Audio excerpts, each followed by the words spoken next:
Cuffs are off, man. Get right. Too many left in these leagues, but I ain't gonna leave. I'ma get right. Get right. Down to the bottom and scratch it for all the... Hey everybody, Adam Rank here. What's up, everybody? It's Marcus Grant. This is AJ Dillon of the Green Bay Packers. I got to give a shout out to y'all at Get Right Fantasy. If you are not subscribed, what are you waiting for? You want to lose your league? Our league. Check out the Get Right Fantasy Network. You got to get right with the Get Right Fantasy Network. And best of luck with your podcast. Appreciate the support. And you're tuned in to watch my boys at Get Right Fantasy Network. Get you right. Enjoy the show. But I tune in every Friday. Strategies provided, I will lock in every way. So go and roll your sleeves up. Yeah, go roll your sleeves up. And I'm getting down, cause I roll my sleeves up. And I'm getting right, cause I roll my sleeves up. What up? What up? What up, world? Welcome to the Get Right Fantasy Network. I'm Mike Herrick, aka Classic Mike, and tonight I'm here with the one, the only, Kendall from the Fantasy Football Tavern. What's going on, brother? How you doing? What up? What up? Another happy Friday. Glad to be talking football with my good homie Classic Mike over here. Man, how you doing? How you living these days? Hey, man, another Friday. That's all I want. Got to enjoy Thursday night football last night, but we're going to talk about that in a minute. But hey, man, can't argue. Ready for the weekend. Just ready to relax. Kind of. Ready to relax, and then Sunday comes and you got to answer a bunch of questions, and it's not. Oh yeah, yeah, and then anxiety for 8 hours of people getting hit and hoping that they get up every time. Yep. So, yeah. I mean, this is where we're at now. This time of year, people. It is week 4 of the fantasy football season. So we are getting into some crazy stuff. Last night we started off week 4 with the Cowboys at the Giants. We're going to give you guys a quick little reaction in a minute. First, just a quick breakdown of tonight's show. Tonight, we're going to be breaking down 7 games in the Sunday slate, as well as giving you guys one prop from each game that we both like from Underdog. Make sure you guys check out Underdog. It is the best and easiest place to play fantasy sports. We enjoy their best ball every year. We enter their best ball tournaments. We live stream them in the off season. Best ball are leagues that you can draft your team and that's it. Set it and forget it. It's fantastic. No waivers, no trades, and no weekly lineup setting. So you can get into hundreds of them if you really want to. Or you can get into their pick'em contest where you simply pick a higher or lower on a player's stats like total yards and touchdowns. So make sure you guys go and sign up using promo code GETRIGHT in states that allow it, of course. And not only will you receive 50% deposit match, now you'll up to $1,000. You're going to be able to get a bonus for Pick'em. I don't think they have one out, but here's their schedule for more things. They have the More Money Mondays, free picks, all that fun stuff. So make sure you guys check out all those wonderful things. Also, we're going to have live Q&A at the end of the show. So make sure you guys are dropping your questions in the chat, and we're going to get to them at the very end of the show. Just a friendly reminder, just make sure that you guys let us know the format of the league, full, half, standard, PPR, tight end premium, so on and so forth. Make sure you just let us know that. It's very helpful when we're trying to help you guys with decisions. If we see one that goes with the game that we're going to be discussing, we might bring it up. So, just throw all your questions in the chat and we're going to get to them. We also have super chats available as well. So if you want your question answered right away, be sure to use the super chat and we will stop the show just for you and answer your question at that moment. Of course, I'm going to wait till someone's done with their take, but then we will answer your particular question right then and there. So make sure you guys do that. Also, for those that are new to the show, make sure you guys are checking out our schedule. We are here every day. I'll be back with you guys on Sunday morning at 11 a.m. Eastern to make sure that we go over actives, inactives, last-minute start-sit questions. Then on Monday, Rasta and Frank will be here to do waiver wire ads. It's going to be at 9 p.m. Pacific. And then make sure you guys come back on Tuesday at 7 p.m. Pacific time, 10 p.m. Eastern to watch Tycoon and enjoy his commentary in the fantasy boardroom. So make sure you guys check out Tycoon on Tuesdays. Then on Wednesday, Frank and Roster are back, help you guys with buy low and sell high targets. That's every Wednesday night at 9 p.m. Pacific, as well as Phil, who will be here on Wednesdays at 4 p.m. Pacific and also on Thursday at 6 p.m. Pacific, right before game time on Thursday. And then Friday night, we have our 2 shows, me with, Kendall right here in the beginning. And then we will be going to part 2 right after us at 9 o'clock. So make sure you guys check us out tonight, and then it will bring you right into the next show right at 11 o'clock. So don't worry. We're going to get you guys all there now, soon. We have another show coming on Saturday eventually. Just give it time. We'll get there. And then we'll have 7 days a week for everybody. All righty. So I hope everyone's doing well on this wonderful day. We got Kyle Flint going early stream. Woo! We got Ross in the chat saying, "What up?" Joe Ortiz in the house. Always enjoy it. So, like I said, please make sure you guys are throwing your questions in the chat. If you want your question answered right away, make sure you guys drop us a super chat and we will get to it. Otherwise, we will have your questions answered at the very end of the show. So stay tuned. First, we're going to go over our Thursday night recap of the Giants versus the Cowboys. Giants won 20-15. We're going to go over the good, the bad, the ugly. More good than anything, which is nice. This is coming from the Giants fan. I gotta know. I gotta get your take. Like, overall picture before you break down good, bad, and ugly. Yeah. Just you as a human that loves the Giants. Good, bad, ugly, 1 to 10. What are your thoughts, Classic? How, as a fan? It got me to about a 7. I like what I'm seeing overall. Giants offense looks so much better than it did. Daniel Jones needs to throw the damn ball downfield and have more air behind it. I mean, it's quite shocking for somebody that used to be incredibly good at throwing the ball downfield. He just has nothing behind it to go deep anymore. He had a lot of bad deep throws, but he was really good in the intermediate and short routes. He did very well overall. The line gave him so much time to freaking throw the ball. Cowboys are a pretty decent pass rush. I know that Micah Parsons got hurt during it, and so did DeMarcus Lawrence at one point. But before they even went down, they were having their way with them pretty much. There were times where Daniel Jones would sit in the pocket for 2 minutes and drink tea, and he didn't know what to do with the ball at one point. Neighbors look solid. Always, I'm really, really proud and happy that he's been doing that well. Wan'Dale Robinson, man, he looked great. Between the both of them, it was 15 and 14 targets apiece, 12 and 11 receptions each. Jones played extremely, well overall. He didn't make bad decisions. He didn't throw it into, he didn't throw an interception. Clutch time, he's starting to shit the bed. It's starting to get a little mucky where we're in situations that he needs to pass, and he makes it hurts. Cowboys didn't look any better, to be fair. Their offense looked shaky at best.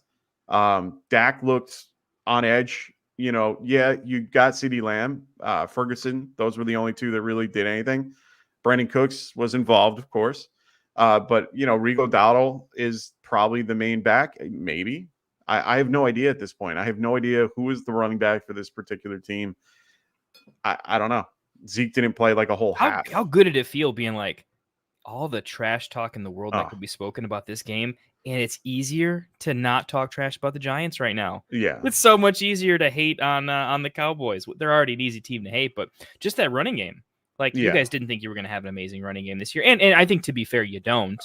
A lot of people better don't, than it was. But it's better than Dallas. It's a lot better. Oh, my God.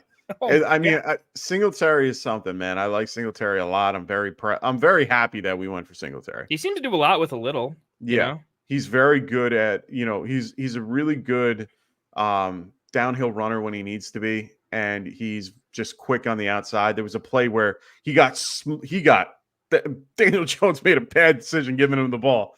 And then he gets shut down in the backfield, but then ends up going back about 2 yards and cutting ahead for the first down. And it was I think it was like a 4th and 2 or something. And I was just like, holy crap. Millie Miz, what's going on, man? Great to have you here. Hope you enjoyed the show. If you have any questions, make sure to throw your question in the chat and we will get to it. You're new. We're gonna hook it up for you, man. Come on down. Hit us with the good stuff. Anything you can think of, man. Glad you're here. Show some love out there. If you're new, let us know, by the way.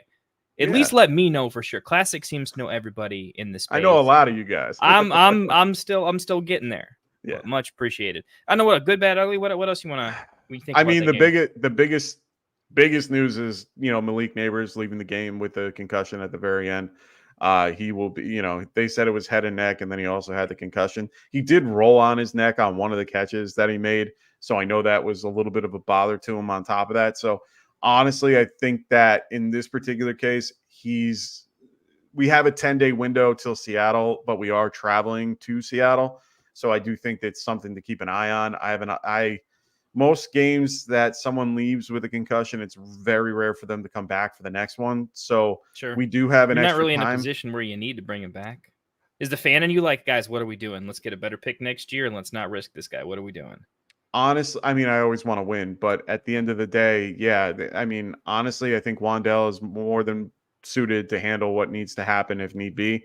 And they just kind of need to move forward. I mean, there's not much you can really do about it. Neighbors is a hell of an athlete. You don't want to make it worse. So just kind of cut your losses and move forward. I mean, Seattle's a good defense. We're going to have probably a tough time against, but we'll wait and see. I mean, it's going to be an interesting type of game. So, but that's really the ugly part of it. The bad was really just, like we were talking about with the Cowboys, not being able to do much. So other than that, let's move on. I don't want to have to go too much into this. It's going to be a long day if we keep doing that. Fair enough.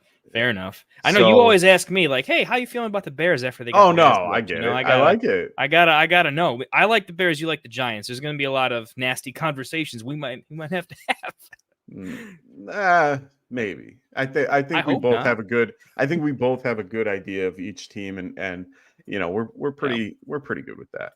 So let's get into our start sits for this week. We're gonna start the day with the Saints and the Falcons. First and foremost, though, we wanted to give you guys our props list. Like I said, we're going to be doing one prop for each game. So each of us have at least one prop for everybody. So far, last week, we were 14-11 in our props. We ended up winning 14, lost 11 of them. Current season wins, all 3 weeks. We are 26-22 win-loss ratio. So we're doing pretty well with that. Very happy. I didn't forget because I didn't move on yet. Damn, roster. In the chat, trying to run things from afar. I know what I'm doing, bro. I got this. Appreciate the love, though, man. Rasta, what you think about the 26-22 over here, man? Just a couple pro sports bettors, no problem. Exactly. Printing money over here. Honestly, I'm feeling really good about our props. I feel like we haven't forced anything just yet. It's all felt really good. It's way more fun to talk with somebody else about a prop and how often we're like stealing each other's props. It's kind of nice. I'm looking forward to maybe paying a water bill or something. There you go. So let's move on to the Saints and the Falcons. Falcons are favored by 3 currently. The over/under is 41. So just for everybody to know, biggest news that we have so far is Chris Olave. He popped up with a hamstring on Friday. This is going to be a little bit of a conversation that we're going to have, but we also have Kamara, who's going to be questionable in this game. He has ribs and a hip injury.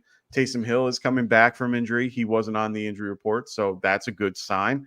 But we have a lot of great, fantasy options in this particular matchup. We have Drake London, Bijan Robinson. Is Kyle Pitts a start? I don't know. I think so. Only because you're getting 3 and 4 out of like Kelsey and Andrews. It's more of a what else do you have? I'm not gonna run out like a Tyler Conklin over Pitts. Even just the chance that Pitts comes down with a touchdown versus a random tight end on snap share alone. We might be back to the old. Remember back in the day, it was just either your tight end had a touchdown or they didn't. Right? Remember back in the old school standard days, that's literally all the tight end position was. You wanted 2 catches for a touchdown was just fine. If we're back to that, I still want it on a team that's it's not about red zone trip so much as like, are they a red zone weapon? Are they going to be in that part of the field? I think Pitts, you still have to start him. He doesn't feel good, but I mean, what's he ranked on the season? He's nothing crazy. I don't You'd think he's he was top. worse, but everyone else is just bad. So I think you run him out. And you just don't waste your waiver priority or your fab too much on cycling in a tight end every single week, because you're not going to be happy the entire season with the way things are right now. Oh, 100%. And, I agree with you. I think in some scenarios, you have no choice but to play your particular players like that. I do think in this particular scenario, with Chris Olave being hurt is really going to kind of change up what's going to happen on the Saints side of the ball. He popped up on the injury report today. He injured it today at practice. They're considering him questionable for the game. Now, my opinion on that is he's most likely not playing. So I would think of him as not being active. Don't worry, come back to the show on Sunday, and I'll tell you guys about if he's active or inactive and what to do. But I'm going to tell you right now on a Friday, I think Rashid Shaheed is the guy that you're putting in your lineup. I do think that Taysom Hill is a viable option as somebody to use in a pinch. He's more of a really low flex play if you need it, or just, one of those, I'm just going to put in a tight end for no reason, because really tight ends don't matter, at least for the last few weeks, or at least until we get to tight end week. But do you think that Rashid is I wanted to go back to Shaheed. So do you think Shaheed is like a flash in the pan for this team, or is he really the real thing? Because he had a lot of balls that were thrown to him last week that were deep right to him, and he had a hard time with everything. Do you really think that he is the real deal, and like last week was a fluke? I think in terms of like talent and pedigree, I can't call him like the real deal because he's not a complete player. Fair but enough. His skill sets are very good at what he does, and he's not just a deep threat. But look, he is mostly a deep threat. But the important thing is he's not just a deep threat. He is a very, very good deep threat in an offense with a quarterback that throws a pretty good deep ball and isn't afraid to, and has a high number of pass attempts. So when you combine those factors, I think his situation combined with his, above average talent for what he does is pretty impactful. So I think he's, for me, he's definitely a start. We haven't seen multiple weeks in a row of him just goosing or being completely uninvolved. I'd need to see more of those in order for me to consider benching him. I mean, the nice thing is if he hits, he doesn't just score you 10 points. He scored well over. Yeah. So I'd rather embrace the volatility, and kind of stay with him from how am I playing fantasy? I'm definitely playing him season long, looking at dynasty. I think he's pretty real. Kamara is going to get more banged up the longer the season goes. I don't think his efficiency stays as good. It's one of those he can't keep getting away with it. I mean, Joe Mixon's still doing it somehow, so maybe Kamara can too. But I do think there's a situation of he's the healthiest on the team sometimes. They're going to have weapons that get injured, and I think regardless of game script or whatever, it's a good free touchdown that I think they're going to scheme up deep shots every single game for him in a way that they don't for other players in the NFL. Yeah. Or there's some games where they just don't, it's not there. Right. So I think he's pretty real overall. I'd like to see at least a little bit more of a 2-3 catch for 20, 30 yard floor. I wish I don't think that's there, but the injury of Olave fixes that. I want to see more targets and more just usability in general. Like I don't want to just see him be the 9-barrel guy and the boomer bust. Then he reminds me of Gabe Davis. So, it's one of those things where, yes, he can break a top off a defense anytime. But being involved on a down per down, or just every down is what would be incredibly helpful. What's going on, Albert? Great to have you here, man. Always a friend of the show, always watching us, always enjoying, man. I love having Albert here. Other guys that I wanted to kind of just bring up real quick. Drake London finally had a bigger game. Is this the new normal for him, or will he be going back down to earth? He is facing Marshawn Lattimore in this defense. What do you think?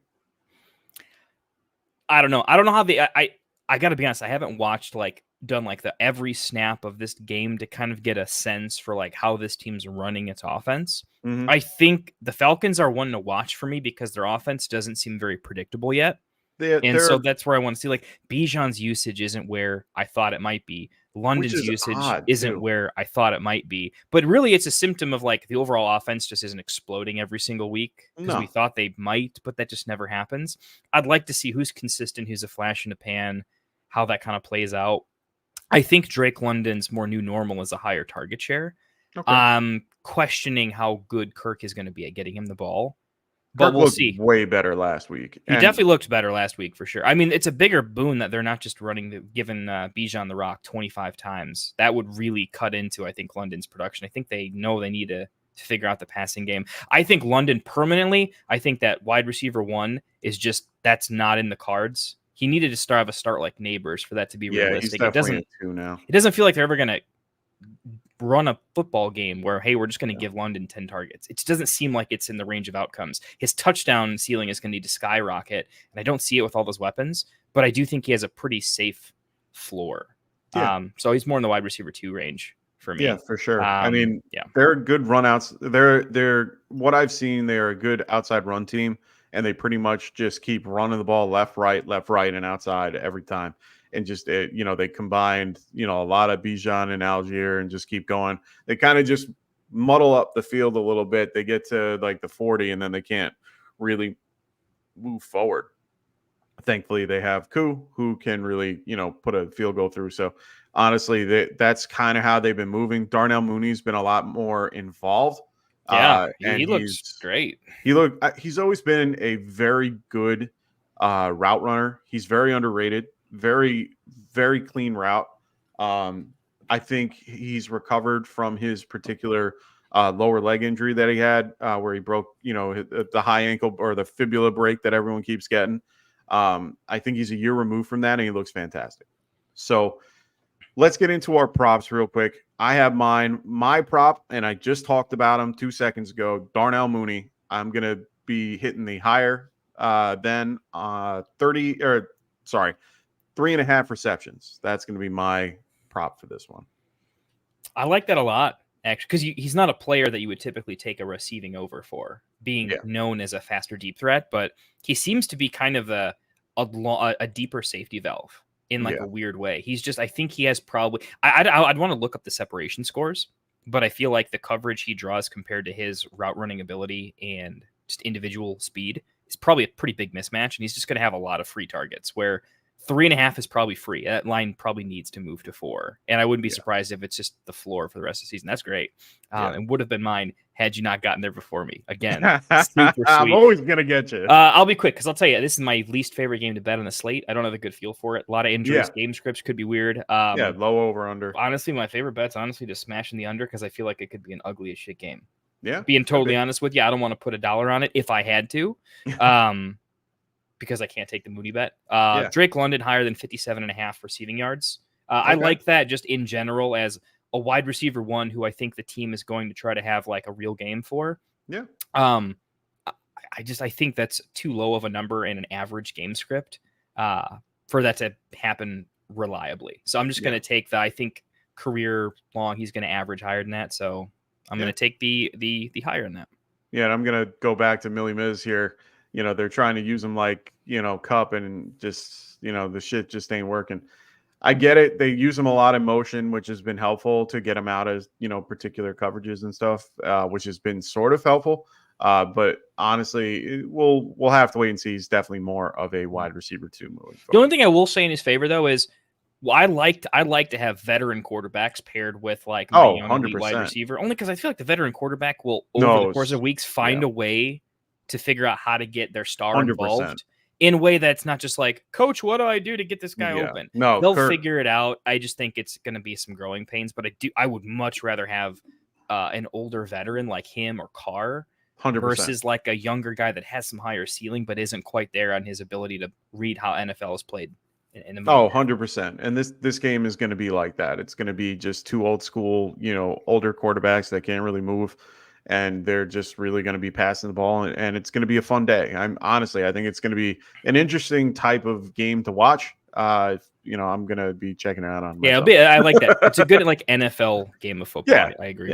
Yeah. So let's move on to the Bengals at the Panthers. Cincinnati is favored by 4.5 points here. The over-under is 47.5. So this is one of the higher games on the slate this week. So the guys that we're going to be starting, of course, we're definitely going to be starting, Chase, Higgins, Burrow. We already know those three without thinking twice. But let's get on the other side of the ball. We got to see last week, we got to see the Panthers have Andy Dalton in their lineup.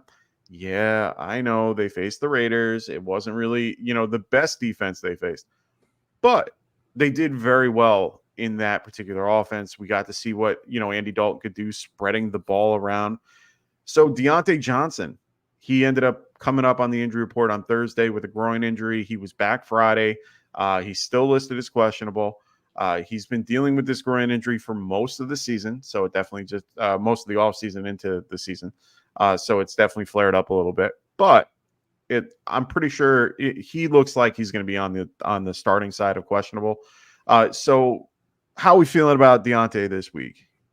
I'm full fired up on Deontay. Going from like what he was doing to the explosive thing was, I think, pretty significant compared to like, oh, he just had a nice comeback, get right game. Yeah. This was oh no, how does Deontay win? He's an amazing route runner. He's got a great separator score. He earns every one I targets. He's got a quarterback that is less jittery and knows what the difference between NFL Open and College Open. And it turns out, I bet he was NFL Open those first couple of games too. Yeah. I'm fully firing him up. He's a strong wide receiver too for me. I think he's going to, with Thielen out too, unproven rookies that I like them. Well, Mingo's not a rookie, but he's kind of a rookie. You know what I mean? Like, he's just the guy there. He's just the only guy there right now, and I think he's got a quarterback that can feed him. So I'm not predicting the same thing as last week, but not just a regular game. I have him for 12 plus fantasy points. Okay. What about Andy Dalton? Is Andy Dalton a QB1 starter this week, or is he just more of a guy that you're willing to throw in that super flex spot to kind of QB2 type thing? I'm not doing him this week just for I know we don't really have a streaming quarterback segment or anything. At least not me and you, right? I'm sure they talked about it earlier in the week for waivers. I think there's better options, but I'm keeping an eye on him for matchup dependent stuff. I do think this is a weird team because next week things could all change with the Panthers in particular, right? I don't know if we'll get into that too much, but I just don't know where the identity of the team is. I think there's probably usually a better option than Dalton because his floor is kind of non-existent on a team that would like to run the ball. So not yet. I need 2 more good games from him. Okay. Another guy on, kind of questioning about, because his stats have been crazy the last few weeks, and that's Andre Yoshibash. This guy has had 3 touchdowns in the last 3 weeks. He had 2 in week 2. He's been getting consistently 6 to 7 targets each game. Is he worth a roster spot at this point? Is he a flex option to you? It's tough for me, right? Because for you to win a title, make the playoffs even, and then go on to win, you don't really want to do it through the ugliest fashion, right? And he's a player you see what's the overall upside versus if T is healthy and Chase is healthy and they're doing their thing, there's no way he should be that involved as the third option. So for that logic, I think there's slightly better options in competitive leagues, right? Because in competitive leagues, honestly, he's still got a decently high roster percentage. Is not crazy. I don't want to say I'm out on him because I like him. Yeah. I'm just generally I'm not chasing the numbers on this one. I think by next week, he could have a 2 for 3 for 31 yards and be droppable pretty much immediately. And I feel like it's going to bounce to and fro a little bit too much. I'm not there on him yet. Okay. What about the running back options for this game? We got Zach Moss and Chuba Hubbard for this particular matchup. Do you like either one of these in a flex spot, in your lineup? I like them both, actually. Okay. I was huge on Chuba in the preseason. I needed the offense to not be led by Bryce Young. I just didn't know that at the time, right? The philosophy, I think, was correct on Chuba. And if I don't even know if it's a mistake, but I dropped him in a lot of places, just thinking I'm not going to be the last person to drop him. And I think that could have changed a little bit. So I'm firing them both up. Moss is in my props, actually. I think this could be a pretty run-heavy script, honestly, for both teams. And I like Moss a lot. Yeah, I I like like him too. Moss' chances to fall into the end zone here are pretty big. His chance to get high volume here is pretty big. Chuba, I didn't know he was going to catch that many passes the other week. Yeah. That was like, holy, okay, shot up my rankings. So that's why he's like over like a Yoshi Boss. Yeah. Okay. And honestly, I mean, the only other position we didn't talk about was tight end, and that's really because both teams don't really utilize the tight end except for the Bengals, who actually currently have Mike Gesicki as tight end 7 on the year currently. So, I mean, I know that anyone can be tight end 7 at this point. It's a low bar these days. Yeah, I mean, I'm assuming he's somebody that you might target if you had a McBride or a Evan Ingram. Are you kind of using him in those scenarios, or otherwise he is opposite take of Yoshivas? I think this is more consistent. I actually think what he can do on the field, his snap share, how he's utilized, that role doesn't really move. It only gets better. It doesn't really get that much worse, depending on if they want to fire up the rookie at some point, get him involved. If they really would just want to run a 2 system with their 2 stars, right? Tight end's still going to be on the field. I think he's losing a couple snaps too. Is it Eric All? Is that their rookie? Yeah. He was getting on the field quite a bit, so that gave me some hesitation on his viability. But he seems to be getting used a lot. It just seems like Burrow wants to throw the ball, and Gesicki's a pretty good route runner, and he's running a lot more routes, not just in line.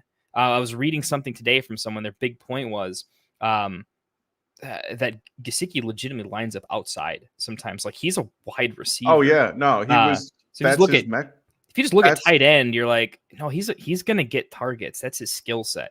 That's more of what he is. And if this team wants to ramp up, a QB. He never had a good QB to get him where he needed to be. And the amount of times he does a Conklin of last year, where it's like, how does this guy just keep getting 6, 7, 8 targets every game? I think he's going to be sneaky. He won't have much in the red zone, but I think he's going to PPR leagues. He's going to be nice. I like him. Yeah, and the Bengals tend to be one of those teams that kind of get most of their yardage from outside the red zone. They, very rare when they get in there. That Burrow's doing a lot of 25-yard plus stuff. Yeah. So, yeah, that's just how they run. So let's get into the props for this. My prop for this particular week is going to be Andy Dalton, more than 4 rushing yards. I think he can do it. He does. He is a little mobile guy. They don't call him the Red Rocket for nothing. You're killing it on these tiny rushing right? bets, The little rushing. I got to track it. Carr rushing for over a yard last week was money. I think he had 3 yards, but you got there. Yeah. Oh, I love it. I'm going to start following you. You might have a little inside track on these, like not really mobile. You know what? They're going to fall forwards. To me, this one is more along the lines of, the Bengals do have a decent pass rush. They don't have anything crazy, but they can still get to the quarterback. And I do think that they play man more than you think. And for me, Andy knows when to go. And all you got to do is just do a quick little, all I need to do is get the first down half the time. And he's one that can definitely find it and run it out. I did have a secondary prop for this one. It's going to be more than 3.5 receptions for Leggett. I thought that one was going to be something that could hit. So those two are the ones that I'm going to go with. What about you there, Kendall? Really liked the Leggett. I was early on my Leggett take. I did a higher than on Leggett and before Thielen went on IR. Nice one there. I like that one quite a bit. Negative game script to throw the ball. I'm doing Zach Moss higher than 13 rushing attempts. Oh yeah, for sure. Should be a positive game script for the 28th against the running back. Yeah, and the DVOA is pretty nice. Oh yeah, I do think even like a near 50-50 split, it just feels like he should get there, but it's not a 50-50 split. We still might be treating it that way. I'm seeing the snap share, the way they're utilizing him. I mean, he's not just a 1A, he's the RB1. And I think 13 is just a little bit of a number to take advantage of. Plus matchup, plus DVOA, and a guy who's being looked at as the 1A when really he's just the 1. All stars kind of line up for it to be a pretty plus EV bet. Yeah, I mean 80% to 20% when it comes to Moss to Chase. So if you just line up you give me an RB that has the DVOA that he does, 100%. Right? I don't need to know the name. I just don't need to know the name. This is a portfolio play of most people in the NFL as a starting running back should be able to do this. I got a couple other options in this game in case you want to parlay it with something. And a lot of these underdog picks you have to pair with 1 or 2. I also like Andy Dalton to go higher than 227.5. passing yards. Same idea behind the Moss. I'm just following the full game script of I think Cincinnati's offense is pretty good. They just had a rough start. They always do. We know this. They're going to get it back. So Dalton's going to have to throw often. Hopefully he throws often to Leggett. We both get there. 227 just feels like a low number for a guy who's going to pass the entire fourth quarter. I feel like he doesn't need a great game to just kind of limp over that line. Yeah. If one happens, the other has a pretty good chance of it too. This one was one I just kept finding more bets that I liked in this game. So if you want to get crazy with like a multiple legger, this is the one I'm the least confident on. But Joe Burrow higher than 23.5 completions. This was just a random one I was looking at. It felt bizarre. I looked at his. Do you think Joe Burrow's been a great quarterback and they've had a great offense this season? Like objectively, I think most people would say like, yeah, but not as good as we thought. They've been doing a lot better with T. Higgins there, and they've been better. Do you think there's better days ahead or behind him though? No, I think they have good days ahead of them. I think they've always had issue with the line. Line has been beat up. They lost Trent Brown, which is going to be a little bit of a hurt for them. But overall, I think that they have a solid group that they can start using, and I think overall their offense is going to be fine. I don't think it's like an elite, up there with all the other guys where they were a couple of years ago with like Mixon and stuff. But they are definitely a viable offense that I think for something like this with 23 completions, he can definitely do without a problem. The stat I looked up was just like last season. I think he only went under that number one time outside of games with injuries where there was backups that had like meaningful snaps, basically. Yeah, of course. Yeah. So I'm like, basically in a regular game, this never happens outside of injury. This year, it's just weird because he had 21 completions week 1 against New England in a weird game script that is not normal, and then 23 last week. So this was one of my like, I don't often go deep in analytics, but I went deep on this one. I'm like, this seems free. What am I missing? Yeah. Okay. Understood. So let's move on to the Rams and the Bears. Please make sure you guys are throwing your questions in the chat. Don't worry. We're not going to forget your questions. We're going to answer them at the very end. Also, if you have a question you want answered right this moment, make sure you guys are using that super chat and we will answer it right away. So the Rams are going to be heading to Chicago to face the Bears. Bears are favored by 3 in this one, which is quite awesome. Well, I know Kendall's loving this. Buddy, we're favored. Somebody's wrong, but right. The over-under for this game is 40.5. So a middling, middle of the road type of over-under for this game. I have more questions than I have answers for this one, just because there's just so many things going on in this. You're definitely starting guys like you're starting Kyron Williams. You have to. You're going to have to start guys. Demarcus Robinson, I guess, is the best option here. Now, I think that's my biggest question for this Rams offense. What wide receiver do you want more in this offense? After we got 2 weeks without Kupp and without Puka, we have an idea of what they're doing, maybe. But who do you like more in this offense? DeMarcus. I know there was some hype over with Tyler Johnson. Tutu. Well, I was going to say Tutu Atwell. Well, Tutu. We'll get to Tutu. I'll go real quick. The two of them. Like Tyler was the early popular choice. Turns out he was just schemed open a little bit as the track star because no one was, he was college open instead of NFL open. So we had all the time to do all the things. He's not a very good player though, in my opinion, outside of being able to run fast. I think we saw that in terms of even when he had his decent game. I looked into it. The snap share for DeMarcus was better. Just all the background analytics were better for him. He's clearly the one while no one else is there. I think he's going to have the highest target share. It's all the things, right? So it clearly DeMarcus for me. What I'm saying is it's not particularly close. Now, when you get to Tutu, I think Tutu has the ability to do 4 for 4 for 120 and do some big stuff. We saw that was at the beginning of last year for 3 or 4 weeks. The same thing happened. Tutu was just actually lights out. It was the end of the year. He had some pockets. Like, I don't think he's a bad receiver by any means. I still like Tutu. I would rather roster DeMarcus just because I think DeMarcus has a real floor where I don't think Tutu has much of a floor in some 100%. scripts. So that's kind of where I'm leaning. That being said, if DeMarcus is rostered, I would be willing to take a shot on Tutu over some grosser like running back situations. because I think the upside there's still like legitimate 100-yard upside for him. Yeah, 100%. I mean, he had 5 targets and 4 and 5 targets in the last 2 weeks. He was out on the field after all the injuries that ended up happening. He's been on the field for 74% of the snaps, which is huge. Him and Demarcus Robinson are basically the two wide receiver sets. We're really not seeing a ton from Jordan Whittington yet. He's kind of used more in like a gadget package type thing where he's used out of the backfield on screens here and there. Doing a lot of special teams still, I think. Exactly. And then Tyler Johnson is involved. So that's a great breakdown of that. On your Bears side of the ball, is this a smash play for DeAndre Swift this week? I keep saying that it's going to be. I don't think there's going to be a smash spot for DeAndre Swift this season in rushing yardage. I think they're still going to fire him up in the passing game. I hope so. Because it's a rookie quarterback's friend.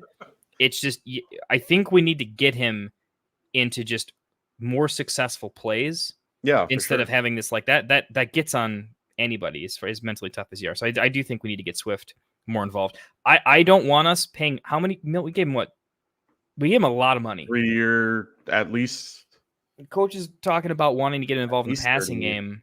Yeah. At some point, someone's going to clip and be like, you rolled him out here to throw the ball. You don't throw the ball to him. So what's up? It definitely hurts him that Roschon looks solid and is getting some looks. I think they're going to split a little bit more. But Swift, I think I'm out on him for like our running game's probably not going to work the way I think I want it to this season. But I think he'll get involved in the passing game.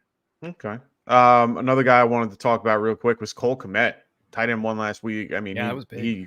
He had a monster game overall. Do you see that do you see that continuing on moving forward with the Bears and how they utilize him, try to utilize him a little more with Keenan Allen being out? I know I know Keenan's listed as questionable and, we'll see what happens. Most likely won't play. They're doing pretty well without him. Not to say that he wouldn't want to be there, but, they have, Roma Dunze, who's been doing fantastic in his role. And, DJ doing what he's doing. Like, I mean, he's got to hold it down for now. But is Cole Kmet a really big part of this offense right now? I want to say yes. You have no idea how badly I want to say yes. Yeah. But the disciplined fantasy player, not NFL fan, says, I'm not starting Caleb. I don't love the offense. Okay. I do like their defense. Yeah, the defense looks good. This is a lot of script for a team where I don't want their tight end.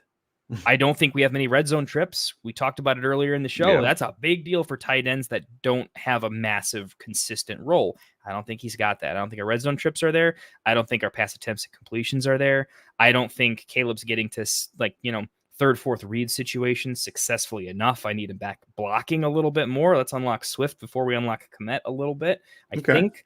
So I just don't believe in our overall passing offense yet with how many good mouths. I'm high on DJ Moore. I'm very high on Rome. I don't see how there's enough volume to go around outside of some touchdown upside for him, and I don't think he's that. So I have to say no, but it does hurt a little bit. Okay. Yeah, I mean, being consistent with 11 targets is unheard of. I don't see that being a every week thing. But I do like what I get. I like what I can see that they're involving him a little more, which I'm a little, I'm not shocked, but I'm kind of glad that they're looking to add another part of this particular offense, and that being, Cole Kmet. So hopefully we see that moving forward. It definitely showed that Caleb, a little bit better this week, overall. I don't think I'm starting any one of these QBs in any fashion this week, just because Agreed. I think both defenses are good enough to be able to handle it. And I think overall their floor is unfortunately too low for me to want to start. Most of us playing in a 12-team format. There's 36 quarterbacks. It's a math. I have someone thing. else. All right. I'm sorry. So let's get into our props here. My prop for this game is DeAndre Swift higher than 1.5 reception. And it's really what we're talking about before, trying to get him more involved in the passing game, which is where he excels in. And I think the game script for this is going to be a little bit right down the middle. I think it's going to be something that's going to keep, one's going to score, one's going to have to come back. One's going to have to score, one's going to have to come back. So it's going to be a lot of back and forth. And I do think that it's one of those scenarios where they're going to have to do a lot of screen passes to the outside on an aggressive defense when they load up those blitz packages and stuff. I think that Swift can be really in for a good passing game in this one. Yeah, I just think the line just feels weird to me. Like it feels like it should be 2. It just feels like it should be 2. Oh, I got it on a good receptions number. is a free square for you. So yeah. I know as like the fantasy analyst, you kind of feel gross when you're like, everything in like my like 101 level fantasy brain says this is a free money. Oh yeah, 100%. But I've been there 100 times. Like I got the one last week with Jonathan Taylor at 1.5, and he didn't even reach it. So it's a very they do this a lot because they know people are going to go for those. I like it. I think that in this game particularly, he can do well. Yeah, like don't get me wrong. I don't think he's getting 4 or 5. Okay, I just don't think we have enough volume. But like we should be able to get to 2. 2 and 3 is like my sweet spot there. So nice number, nice bet.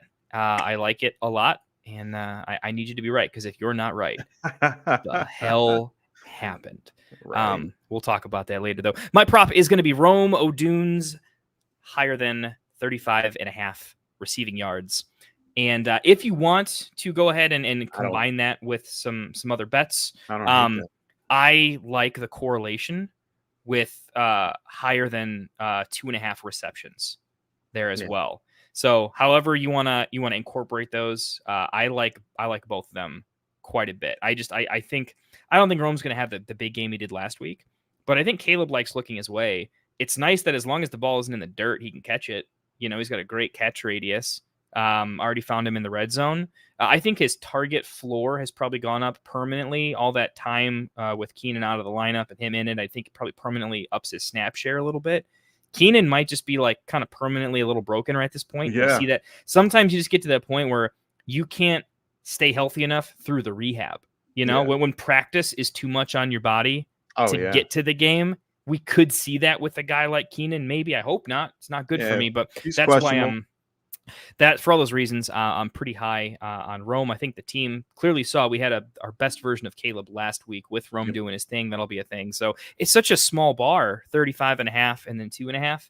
Doesn't feel like he'll smash it. But I also just traded for Rome in Dynasty, so we're just going all in. Let's go.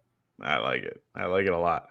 So remember, guys, if you have any questions, please throw them in the chat. We're going to be answering them all at the very end in our live Q&A session. Also, if you want your question answered, write that in there. Make sure you guys are using the super chat, and we will stop the show just to answer your questions. So don't forget to do that. Might even make an exception. If you tell us that somebody in chat subscribed to us today because you brought them in, I'll answer any questions you have for that. If you subbed today, I would. If you sub today, we'll answer some questions for you. We're in a generous mood.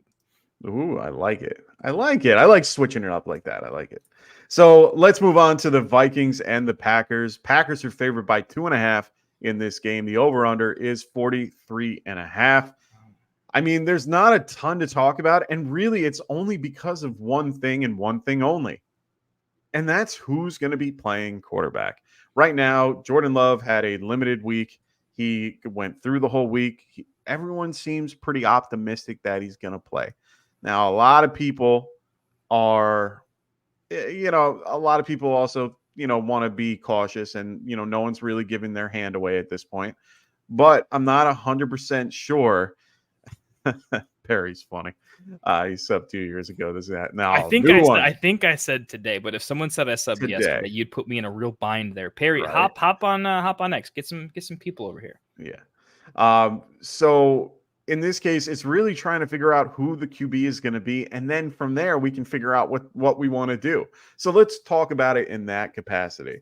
So in this case, if Malik Willis plays, are we going to be playing any of the wide receivers for the Packers? I would only play Reed if I were to play anybody.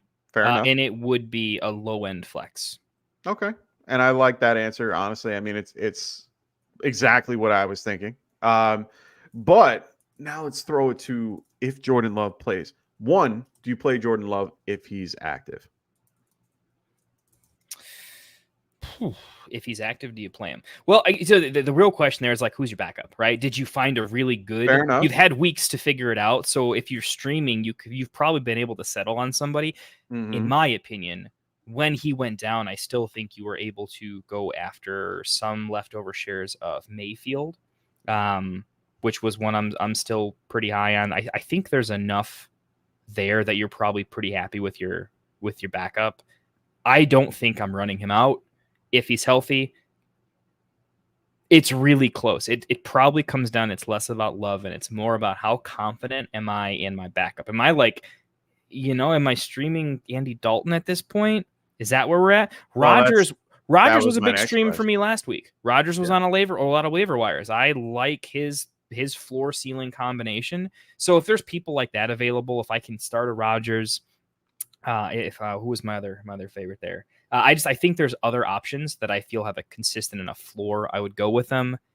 Maybe that quarterback's not winning me my week, but honestly, do you think Jordan Love's dropping 30, like a 30 ball on his first day back? I think it's less likely than him just having a fine game. And I think I can probably do better than a fine game from a ceiling upside with what I have available to me. All right. And that's fair. I mean, honestly, I'm probably not starting him either. I currently have him at 21 if he is starting. So there's definitely more and better options out there.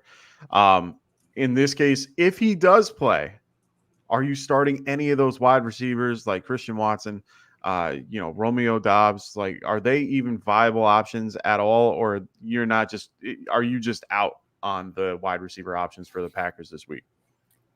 Look at me, I'm mostly out. Honestly, I'm mostly out. Same thing. Reed's the only one I'm really considering if I'm being real, but that's okay. Because honestly, it's a weird situation where like if he plays, I'm still only in the Reed. If he doesn't play, I'm still only in Reed. Christian Watson just doesn't have a floor yet. I need to see more games. So he's enough. A DFS only play that I need to see more because I'm flipping coins with a guy like Watson instead of making a calculated choice. Yep. And I think we're better than flipping coins at this point in our fantasy careers. So it's just not a play I'm going to make. And I'm definitely not doing that with a low floor, low ceiling and Dobbs, where Dobbs thrives in high over unders. He thrives. And if points are going to be scored, he's going to be a big part of the offense. Like he has got a great floor with no runners high. Yeah. He's the consistent. He's the possession guy compared to all the others. They have the possession guy. They have the deep threat. Then they also have the gadget. Those are the three things that they have. So I'll throw this out there just as a last minute. It's more of a part of a prop thing. I guess we can get into that here in literally just a second here. But this is a game I'm hammering on some random DFS stuff. Yeah. And I'm taking some like aggressive bets because I think the over under at 43.5, this just feels like one of those weird NFC North matchups where you think it's going to be what's what we're known for up here in the North, right? Yeah. It's cold. We run the ball. That's kind of the thing. I think this is sneaky, like a game that could be an absolute just like 40-50. It could be something stupid. Yeah. With Jordan Love even in tow doing his thing, like Jacobs is pretty good at what he does. It's the only thing that's going to be pause is the Packers' strength right now is technically their running back if they have no quarterback, and the Vikings have a good run D. And the over-under is pretty low, so Vegas doesn't think it's going to be a blowout. But I might take my like Christian Watson, JJ type of lineup, into DFS later on. I think this is one, if you guys are putting together some tournament DFS lineups, I think this is going to be a game that no one wants to touch because no one knows what the hell to do with it. And those are great games. Like if it ends up being a smash game, you have no ownership on it. And you're going to absolutely clean up house. Yeah, for sure. I mean, honestly, the only guys that I'm looking to play are Aaron Jones, JJ and Jacobs. Those are the only three that I would ever touch in this particular matchup. One question that I wanted to bring up, which, is relevant to what we're talking about. We got Josh Jacobs or Derrick Henry in this particular matchup. And to be fair, I have this question in one of my leagues where I have Josh Jacobs and Derrick Henry. Now I'm running with Derrick Henry. I'm a little bit nervous about it, to be quite honest. Reason being, I think that what we've seen in the last few weeks is that they are involving him a ton when they are in positive game script. They were beating up on the Cowboys. They left him in and he did his thing. But when they were behind against the Chiefs, he didn't come on the field. And you saw Justice Hill almost I was shocked to see the numbers after the fact. And, you look at their particular team right now and their particular snap shares. I mean, hold on. I'm just going to bring it up real quick. Yeah, it's pretty insane. I was looking at 59%, 44, 46, 46. Justice Hill getting 54%. And it only switched because they were doing so well. So for me, they've been in negative game script, and you don't see Derrick Henry. They're facing the Bills, who are going to be one of their better defenses that they're going against. Bills are currently in this particular year, they're about 25th against the run. So it's a good matchup for this particular group. So maybe they get involved, but if they go behind, you're not going to see Henry. And Jacobs, you're going to see quite often because they have no one else. I mean, they have Jacobs running at 52%, but Emmanuel Lewis has been stepping in there too. These are two really difficult, guys to gauge. I'm just leaning with the guy that has more touchdown upside, in my opinion, and that's Derrick Henry. So, what about you? That's a really close one. Like the question, I'm sure it's the question I have though, right? Is like, what? I don't have a lot of format situations here. Help me understand, in what world aren't you starting both? Yeah. So, like, what? How is your flex position so strong that you're benching one of these guys? Because in most leagues I'm in, this is dynasty. If you're flexing this, you already won. Yeah. Like, you're good. You're gonna beat the crap out of some people if that's your roster, right? Well, you're in such a great spot. I wouldn't worry about it. I'm curious, Julian, if you're listening in the chat there, help me understand give me a third and fourth option that you're starting over these guys, or is it like a 10-team league where everyone's pretty strong, and it's literally just down to this. So KJ is in this particular league that I am in with Josh Jacobs and Henry, and he hoards running backs. I do. I have. We should call you Standard Mike instead of Classic Mike. Would that be more? Yeah, probably. I mean, at this point, I have Derrick Henry, Ramondre Stevenson, Harris, Najee. I have Monty, James Cook, Henry, and Jacobs. So yeah, I have a pretty fun lineup in that situation. I am facing KJ this week, so good luck, KJ. Kinda. Get it, Kyle. Get him. I like it.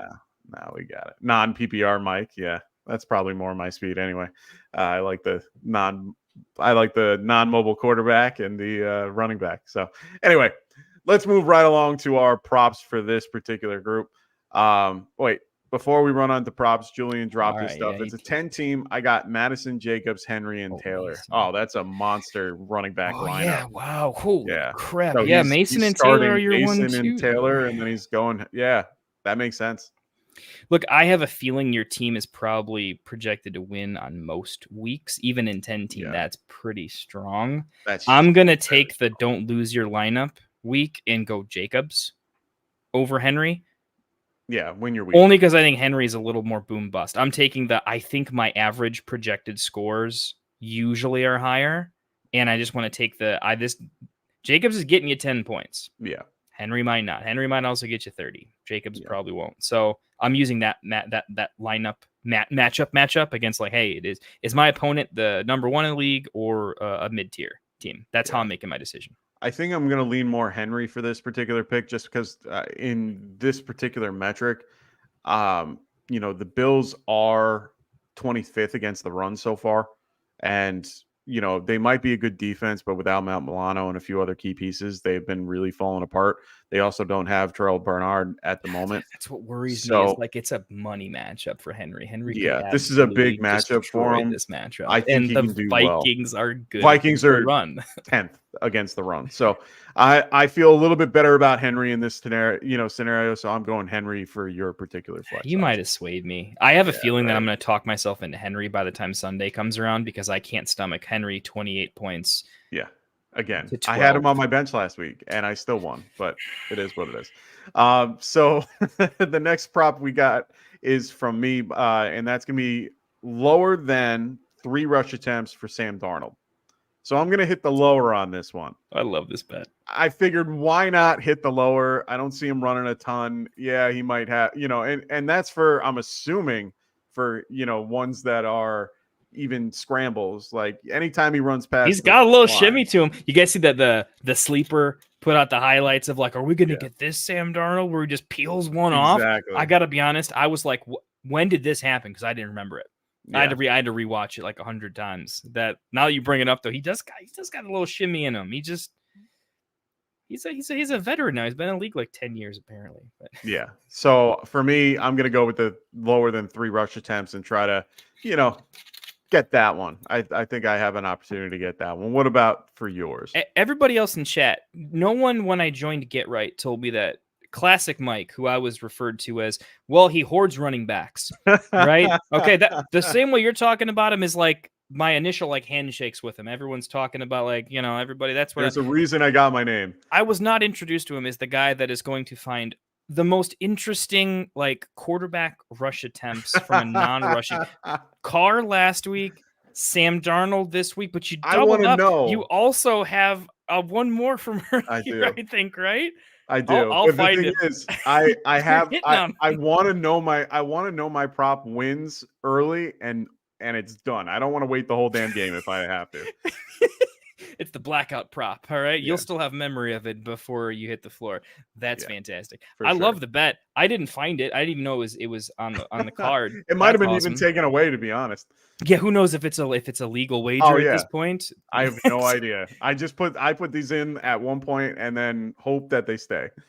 Hey man, if there's one place you want to get canceled, it's your sports book. You're doing good things if that's where you get kicked off of.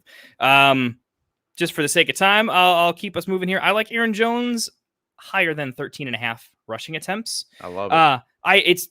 It's just kind of a number script sort of situation. I think Aaron Jones is the alpha RB1. Ty Chandler 100%. Gets some looks. He had a lot of looks last week. I think the looks last week are going to lower the number for this week, but I think the average script for the Packers is going to be Aaron Jones 14 to 16 times type of a game. It's the vengeance game, though. That's what's put me over the top. I would have made this play if it wasn't the vengeance play already, you don't take the guy who just got traded away from that team off the field. It's like disrespectful. Oh, no. You're going to give him the snaps and you're going to give him the opportunity, like at a bare minimum. And I think he's going to get 15 carries. What he does with them, I don't know. But do I think they give him? There's no way they're just going to give him 10 rushing attempts and have that be the story and the headlines and the news going. And he'll get targets. He'll get a whole bunch of everything. He's going to have a game. 60%. He's averaging 60%. Snap share. So he's fine.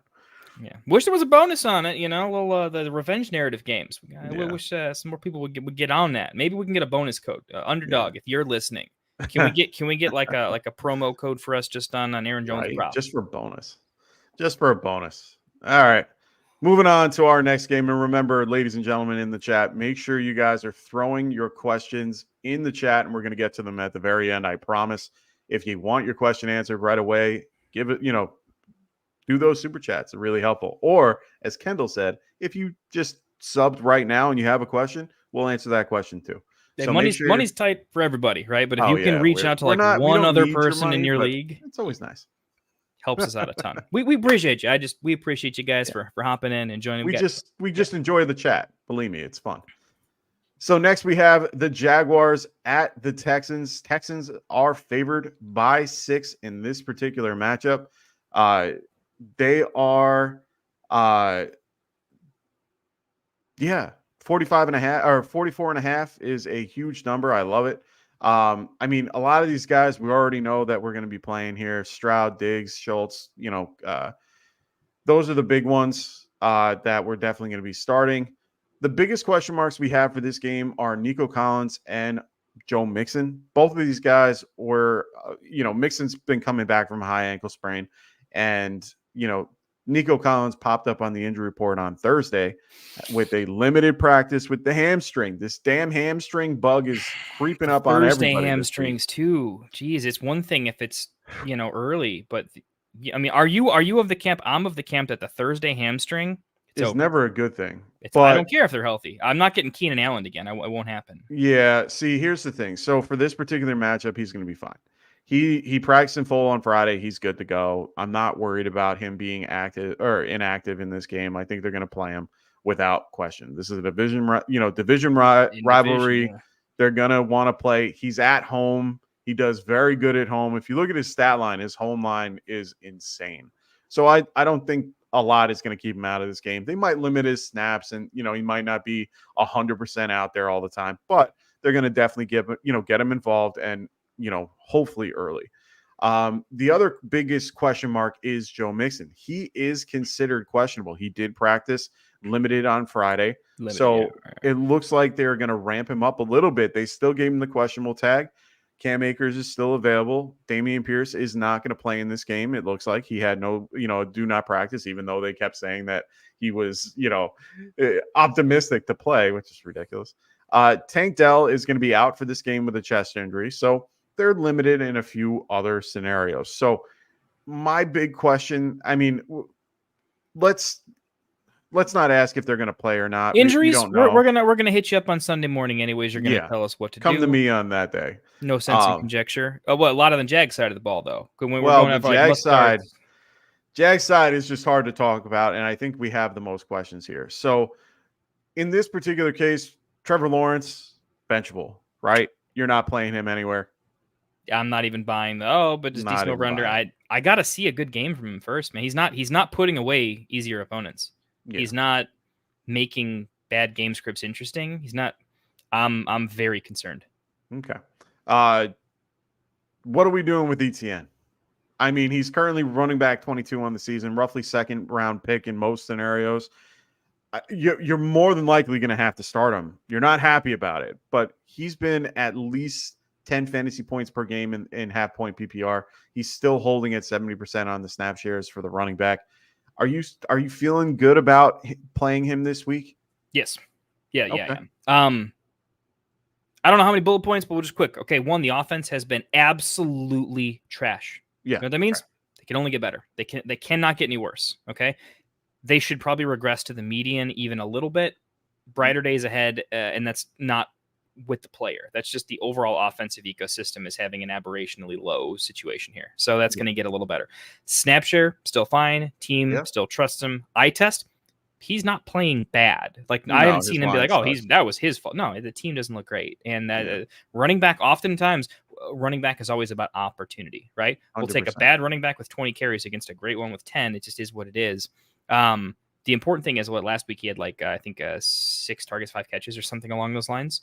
So if they're going to have these negative, crappy game scripts, he's a pass catching specialist. I know the team doesn't utilize him as much, but when they have to, they have to.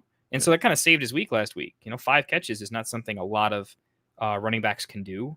I think Rasta in chat earlier brought up that no running back this season has more than 1. Yeah, people only have 1. They don't have 2. So ETN is still an elite pass catcher, and he hasn't been utilized like that. But if you look at Trevor Lawrence's completions, it's not even that ETN's he's a very high percentage of the targets. It's just the targets are so few and far between right now, and they're not even catchable. So I feel gross about owning him and that I had to draft him, but you're still firing him up. You're not looking for other options.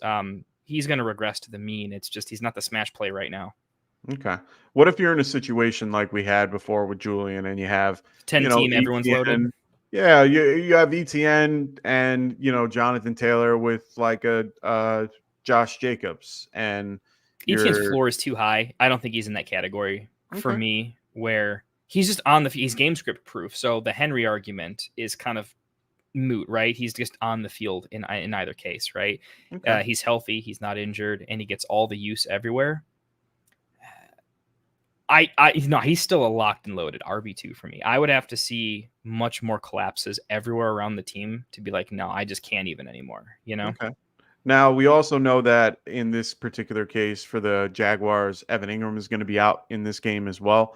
So who's the viable passing option for this Jaguars, offense? We have really Christian Kirk and Brian Thomas Jr. I'm liking Brian Thomas Jr. What about you? I'm liking Brian Thomas over Christian Kirk. His skill sets, his ability to get open, to separate, catch 50-50, he kind of just dunks on him across the board. 100%. And Kirk honestly isn't as good of a route runner as he is. BTJ is a very, very good route runner, in my opinion. His deep ball tracking I thought that was one thing Kirk would have on him. His deep ball tracking Kirk's very strong. Seem to make some slight adjustments just in the way he's running his routes to catch in stride and finish the long touchdown. Mm-hmm. But BTJ's ability to make that catch more consistently, I think, is more valuable. So I think he kind of overtakes him. It's just the offense isn't good enough for either to be tremendously valuable, but at least BTJ is the red zone stuff. So I like Brian Thomas a lot. I think his arrow's pointing way up. I mean, the team's got to go somewhere. If they lose a few more games, they're just going to start making him the alpha and play for next season. So I would expect he's a moonball guy for me. I think he's like, he could have some neighbors like weeks.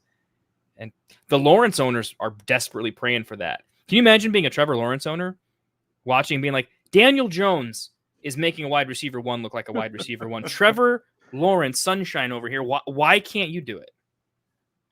I don't understand it. They brought in Gabe Davis to kind of open things up a little bit. You would think that they would, do a little more, but they haven't. It's quite, it's quite annoying to see. I do love Brian Thomas overall, and I'm going to go with that.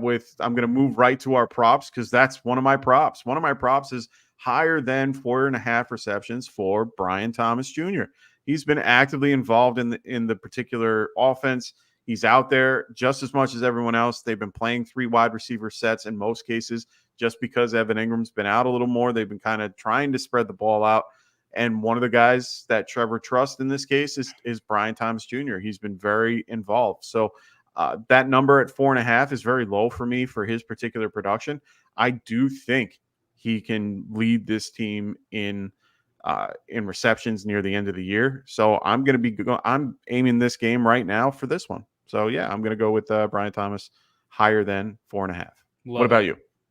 Love it. Love that one a lot. It feels like it's an aggressive number for the offense, but not an aggressive number for the player 100%. And the over under and that player's role in this. So it's a good matchup based pick, in my opinion. That like in a different matchup, I'd be like, that's way too much. But I like it a lot here. I'm kind of going with an idea of who kind of grabs some of that target share. For me, it's a great chance for ETN to get it right. I think he's going to catch 5 or 6 passes out of necessity and be kind of a third down option in the passing game in a different way. So I like him higher than 49.5 rushing yards. Okay. It's just a very, very low number. I know he's had a low snap share, low attempts, but I think that regresses to the mean, and that's just too low of a number for him historically. And then if you had to pick something on the other side of the ball, because I do think the Texans are going to put up a lot of points in the Jaguars. I just think it's happening. I like Diggs a lot this week. Clearly, he's been good on the team. He's already pretty vocal. He's kind of had some not highlight plays, but he's getting some press coverage on the bench. Like he's involved in the team's core for being a new player, if that kind of makes sense, if you're tracking with me. His targets have been exploding quite a bit. I think he's starting to find himself in the team, and mostly it has to do with who everyone's a good matchup when it's one-on-one, and he's a one-on-one guy. He's very good at just owning routes and one-on-one, right? I think higher than 5.5 receptions with Nico out, and Nico's going to Dell out. Nico should be fine, but it's also like, so the one is also kind of not 100%. It seems like a smash. I'm hoping they play Mechie a little bit more and get him involved in the slot. I think that would be the best play, but I think they're going to use a little more of Dalton Schultz. At least on your first read situations, I just think there's going to be a lot of like Diggs is the guy on a lot of plays. 100%. Yeah. Yeah, either he gets the ball thrown to him or not. But 5.5 would be a decent line if Nico were playing. Yeah. Keep saying Nico. If Tank were playing. Sorry, not to screw you guys up. ETN higher than 50, Diggs higher than 5.5. That's where I'm going with. I like it. So Rafi had a question for this particular game. We have Brian Thomas Jr., Deontay Johnson, or Roma Dunze. Injuries are killing him across many of his teams. So for me, it's Deontay Johnson, and I don't even have to think twice about that. Yep, one. That's easy. That's a no-brainer for me. Yeah, we're going to go Deontay Johnson there for you, Rafi. So let's move on to our Steelers versus Colts. They're going to be going to Indianapolis to go face them. Pittsburgh is favored by 2 in this particular matchup. The over-under is only 40. So in this particular case, it's a very low over-under. So this is this is an interesting one for me, to be honest. We have JT and Najee Harris. You're smashing them. I think that both guys are going to be playable this week. Jaylen Warren is going to be out for this one. So, Najee gets a good, he's going to have a good hold of the particular offensive snaps, and maybe Cordero Patterson, which I think is ridiculous. But Najee is going to be heavily involved. So is JT. Jonathan Taylor will be very much involved. My biggest questions for this particular team, for both teams, to be honest, is the wide receiver core. Both quarterbacks have been mediocre passing the ball. They really have. And I know you're the big, I know you're the Anthony Richardson guy. I know it. Dynasty. I know you love him in Dynasty, but I know we're talking about redraft right now. We're talking about redraft. At this point, is guys like Michael Pittman and George Pickens even startable in the next few weeks? I mean, right now, Pickens is wide receiver 50 on the year. Pittman is even lower at 68. That's so brutal. You got to be thinking to yourself, is Michael Pittman worth starting? Is George Pickens worth starting with these two quarterbacks, with Anthony Richardson and Justin Fields throwing them the ball at this case? But yet, for the Colts, they have Alec Pierce, who is currently wide receiver 14 on the year. So who are you going with in this matchup that for these wide receiver groups? Like, who are you aiming for? Look, I think it's a question that has to be brought up. It is. They're outside the wide receiver 50s. We're a couple. I mean, we're not super into the season, but we're almost at 4 weeks, and once we hit 4 weeks, we always have data, and we're already at 3. So look, it's a real question at this point. It is. By this time, we should be starting to figure out if you're hitting the waiver wire aggressively like you should, and you're really planning several weeks in advance on overall roster construction. You should be starting to like a couple of your flexes, or you're in my whole team's injured and you're still in like that mode of I still have to build the team a little bit, which is a bad spot to be in. If you're in the I'm still flushing out my best bench option sort of situation, I'm hitting the waiver hard to make it happen, you're starting them because your team's not there yet and you're just not in a place to do it.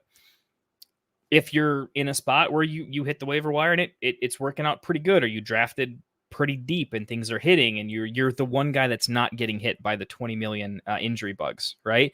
If you're the one guy that has some depth, I'm seriously considering some players over him. Now, like, I'm not playing Shaheed over either of them. These boom bust guys, we're sure they could kill it. I'm not willing to do a Mooney. I'm not willing to do a Shaheed yet. I'm just not there on the low floor guys, because these guys are still averaging 6+ targets. I think I did the math on both of these. It's like six and a half. But I was just going to tell you. So for the first 3 weeks, Michael Pittman, 20 targets. Yeah. So about 7 for George Pickens, 18. So right now they are just below. Well, they're just above.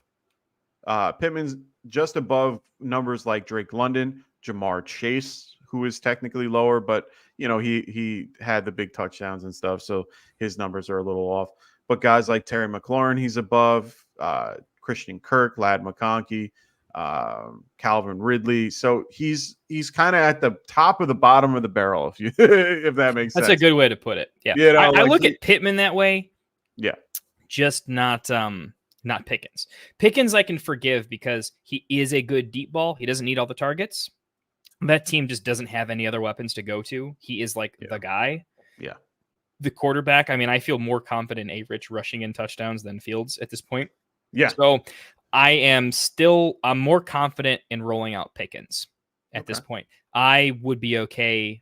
I still think Pickens is a flex. I mean, your team's got to be pretty strong he's out of your wide receiver slot. He's into a flex. But here's the one for me that I think is worth mentioning. It's at running back. I think wide receiver to wide receiver, it's easier to just say, look, this guy clearly is in a separate tier. He's just playing. Things are weird, right? Mm-hmm. You'll know when the flip is maybe worth it. But when you flip over to running back, I think I would probably play Chuba over Pittman. That range for me of no, this guy's had a little bit of a bad run, but things are picking up. I like Chuba over him. Some people are like, they only start Najee if they have to. I like Najee in this spot with Warren out. I like him a little bit more.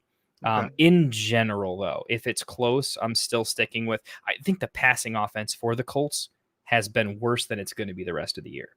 Okay. I don't think it's going to be a lot better, but it's going to be better. And I don't think that every target has to go a 60-yard bomb to Pierce.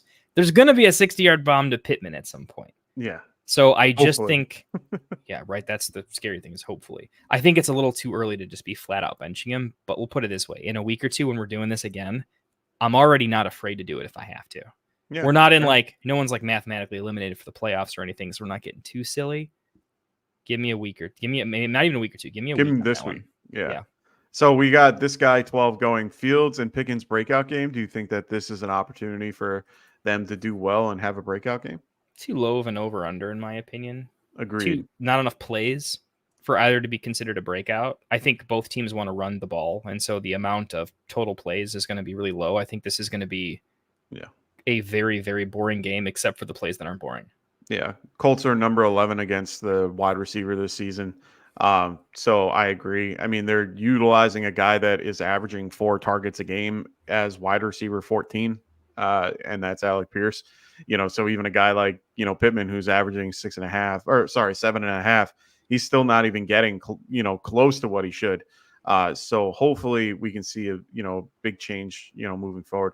But for me, for the Steelers side, no, I'm just sticking with Harris and rolling with that. I don't see this as, I've never really been a big, Justin Fields fan in general. Kendall knows I'm not a huge fan of AR, as well either. I just don't think their passing floor can help. I know that they have a good rushing floor, but their passing floor can't help. And that's the problem. So they only rely on their rushing yards. And as much as we know that rushing yards are king for, these quarterbacks, it's just, he can't sustain it with his passing. So neither one can. And they both have teams with mediocre wide receivers at best. So I'm very off, I'm off on those. Freiermuth, maybe. Yeah. There's no Freiermuth for me is I was drafting Freiermuth because of Russ. Yeah. He likes his tight ends, and I thought he'd be involved. As soon as Fields became the guy, it doesn't matter who's at tight end. I'm out. Yeah, Colts, there's no one to really focus on because they don't really use the tight end in that, capacity, and it's always someone different. So we're not going to go down that road anyway. Beyond of all I have currently said about George Pickens in this particular matchup, I do think he's involved. So for my particular prop for this, I'm going to go with the more than 4 receptions for George Pickens. Now, I'm going to go with that just because in this particular case, I do think, as Kendall said, it's going to be kind of a slow playing game. I think that they're going to still have to pass the ball, and they're going to still give it to the one guy that can catch it. He's the number 1 option on their team. 4 receptions is a low number for a guy like that. I'm smashing that number and grabbing that and running to the bank. What about you there, Kendall? For props, by the way, like it. This one's obviously it's tough on a low over under, but I think it's one of those. I don't think many people are going to be on it, but I think it's a good one. I think 4 is the exact number. I think he catches 4 or 5 balls. I am going to. That's one I actually almost started writing it in, and like, oh shoot, he has that. I would combine that or do them separately, however you want to. But I like Pickens in general. I just think the number is a little bit low. The number I like better is the receiving yards because I think he's a guy that he only needs 3 balls to get here. It's 52.5 receiving yards. So if you're going to go one, you might as well go both. You don't have to for sure, but I like the Pickens bets in general. I'm going on the yardage side. Mike's going with the reception side. I also I'm throwing in. I think A-Rich, interesting number. A-Rich his higher or lower is 180.5 in passing yards. Yeah, and I mean I know he has not been an elite passer. I never thought he was, but 180 just feels really, really, really low. Okay. I mean, I know he's going to probably be a historically low passing yards guy, but I still think 180 just feels low because half his passes are 60-yard touchdowns. And if one of them happens that way, the rest of it's kind of cake. Okay. So I'm willing to be wrong on this one. This was one where I have to pick a bet. I'm going to go with the guy that I think everyone is underrating in a particular way. I'm gonna put a few dollars behind my guy and say I'm ready to be wrong. You're gonna have to. If you're not gonna take my advice on any bets, Don't do the A-Rich bet. Let me Yeah, there you die go. on that hill. Take all my other bets, and you're printing money so far. But that's all. I have to do it on this game. My biggest thing is the Steelers' front seven is very good. Their defensive front is very good. I think that they're going to give A-Rich a little bit of trouble. I think if anything, the rushing rushing yards total should be higher, or I would be hitting the over on that. But I'm not taking the passing in any shape, way, or form. It I'm feels avoiding scary, that. man. It feels I'm not scary. taking it. This feels more like I am not giving people advice on that pick. Let me be clear. No. This is I'm feeling a little crazy, but Yeah, but I'm gonna have fun with it. guys, I've got like a bone feeling that the worst front seven versus the best front seven just isn't going to change the game script for A-Rich. Yeah. It's just going to be, is he dialed in on the deep ball or not? Because half the time I'm like, wait, we might look at back and say a good front seven means he has to chuck it more often in a panicked fashion, and somehow that flick of the wrist leads to a touchdown. Where if he has all the time in the world, that might be horrible. That gives him so much more time to make a bad decision. Yeah, well, they have a good back end too, so that's why I'm staying away from his passing yards in one way or another.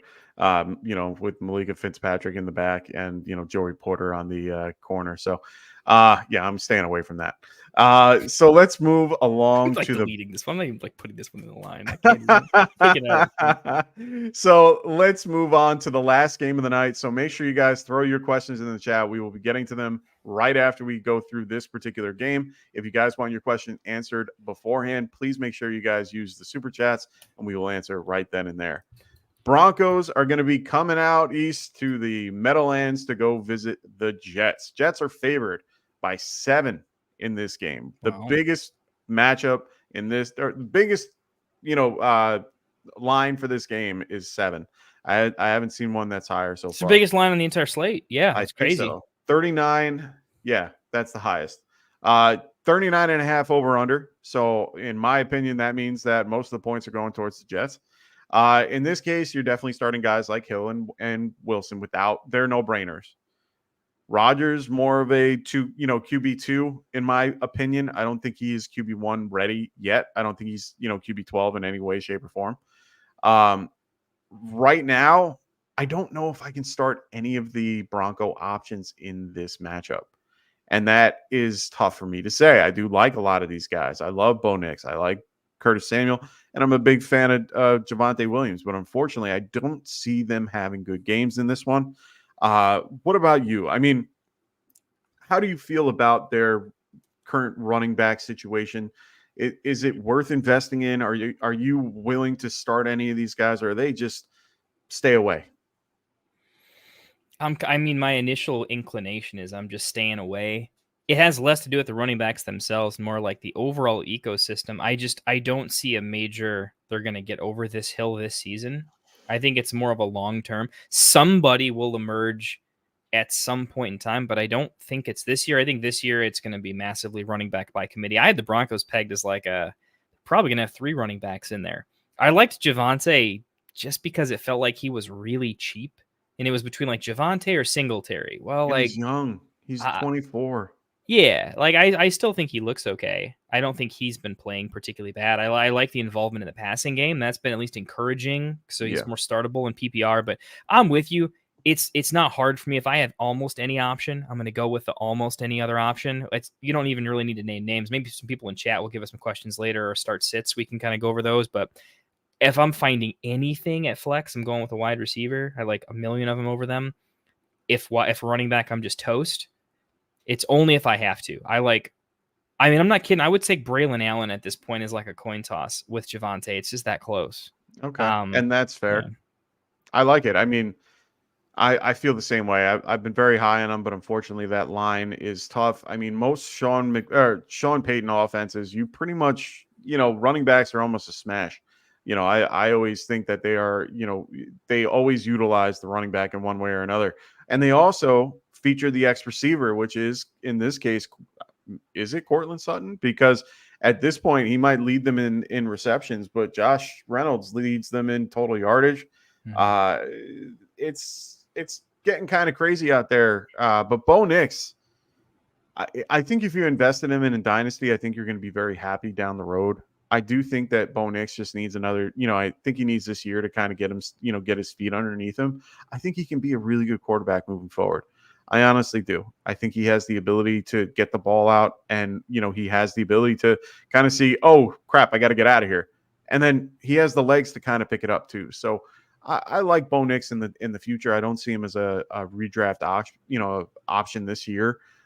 So for me, I'm pretty much out on the Broncos offense as a whole, unfortunately. So I think guys like Javonte Williams, you can probably drop. I'm still probably keeping guys like Sutton and Reynolds on my bench, but it's really more just in case. And we see all the injuries every week. It just happens. Like I need to have a little bit more on that. So I think that's all I really can talk about this game, to be quite honest. I mean, this game is pretty self-explanatory, to say the least. So for me, I think I'm going to move right along to our props. And for me, my biggest prop is Mike Williams more than 2.5 receptions. I saw that and freaking smashed the button as hard as I could. They are involving Mike Williams, and they're getting him a lot more involved as of late.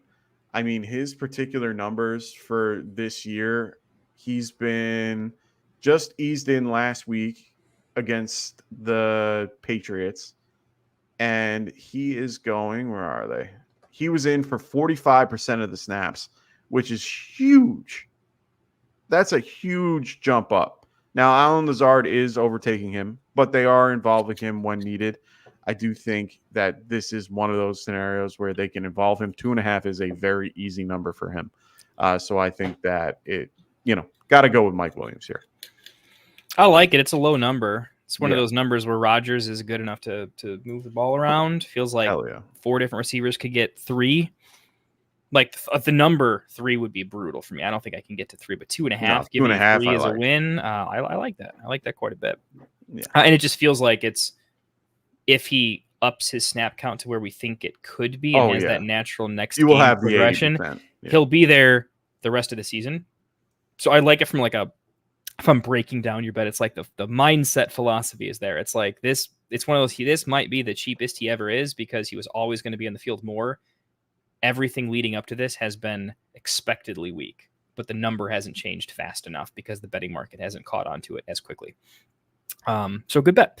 I like your bet better than at least one of mine at this point. I can't quit Garrett Wilson though. 54.5 just seems stupid for a guy with his talent.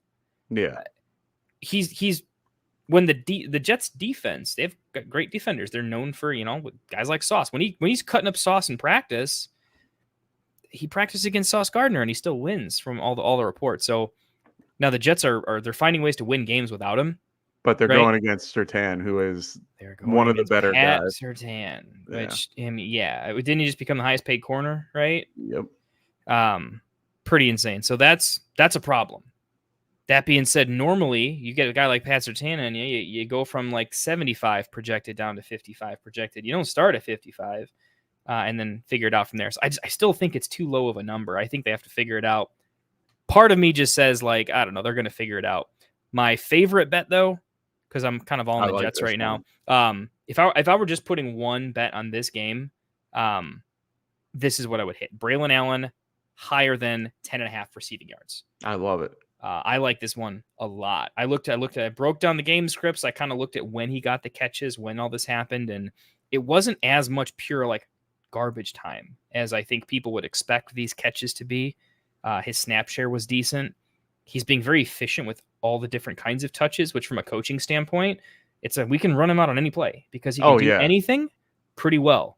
And if this game becomes a blowout because the Broncos can only kick field goals, I think we're going to see a lot of Braylon Allen. Oh, yeah, for sure. I love Braylon Allen in this one. Yeah, for me, this is a stock. You give me the RB2 on the most favored team on the entire slate. He's a flex, yeah. It's just and you're telling me, okay, I need 10 receiving yards from a good pass catcher, RB2. Done. Smash. You line up all the things. You're like, I don't need to know football very well to do the math, and it feels like Braylon Allen is a pretty good bet. Yeah, I like it a lot. I mean, honestly, I love Braylon Allen as a whole. I think I said it last week, he can definitely be, usage on his own, even without, or even with Brees Hall in there. So, yeah. So those are our props for these particular games of the week. Make sure you guys stay tuned next week, and we're going to let you guys know how we did. Hopefully, we are above our 50% like we were last week. We were at 14 and 11. So really excited to see what we have next week for you guys. Yeah. Next, we're going to go do our live Q&A and get you guys your questions answered. So make sure you guys have those questions available, and we're going to get to it right now. We're going to start from the very top. So sorry for those that are just throwing them in there now. We'll get to you, I promise. So we're going to start with 702 B-side. What's going on, man? Hopefully you are still listening to us. You were the first question right when we started at 905. So he goes Godwin, Christian Kirk, and Carson Steele for Jamar Chase. I mean, yeah. Redraft or this is redraft or dynasty? I'm assuming it has to be redraft. Yeah, yeah. I'm hitting the accept button before he takes it back. You're taking the Chase side? Yeah, why not? Yeah, I think so too. I'm assuming at this point you want to load up on wide receiver. In the I'm playoffs, Godwin's low. Steele's not on your team in the playoffs. Kirk isn't going to be on any league-winning teams. No. I doubt. You're Godwin's the only one. It's basically Godwin and garbage for Chase. I mean, the scary part is like Godwin might straight up be 100% a better wide receiver option than Chase this year. Look, my honest take is I would look for better because I think with Godwin's production, I don't really want to trade Godwin. I don't want to sell high on Godwin. Let me be clear. I think Godwin's going to have that role in a pass-heavy offense where the running game, I mean, the backup might get some more work, but like it's a passing touchdown-heavy team and a passing-heavy team. I kind of want to keep Godwin, but that's to say I love Chase. I absolutely love Chase, and you might not be able to get a cheaper version of Chase at the production that you're going to get from Chase. It's a league-winning play. I like it most because Kirk and Steele feel free, and you're just flipping Godwin for Chase somehow. So, like stylistically, if Chase finishes as a top 3 wide receiver, and he probably should, you should do this deal. Yeah, go for it. Then we got Joe Ortiz. Need a QB or need a tight end this week. I'm assuming with Evan Ingram and Trey McBride out. He goes this week for waivers. He goes Zach Ertz, Mike Gesicki, or Tyler Conklin. Ooh. Now I like 2 of these guys a lot. I like Conklin and Gesicki. I think I'm going to lean Gesicki here. Yeah, I'm with you. I think I'm with you on that. I don't think the passing volume needs to be there for the Jets since they're so overwhelmingly favored. I like Gesicki here. Yeah, and he said I forgot about Taysom Hill too, so maybe he's another option. I don't hate him for this particular matchup either. He does pretty well against the Falcons in the past. So for me, I'm pretty good with Hill too. So Hill or Gesicki, I'm on board with. I'm Gesicki over him at this point. If Olave and Kamara were like randomly out, though, if one of the 2 are out, which I am assuming that Olave is, I'm loading up Taysom Hill without a problem. Yeah, I would want for me the more interesting one is like if Kamara went out. Understood. Like, holy Hill at this point. But Kamara's only banged up. He's going to play. No, he'll be playing. I like Gesicki a little more.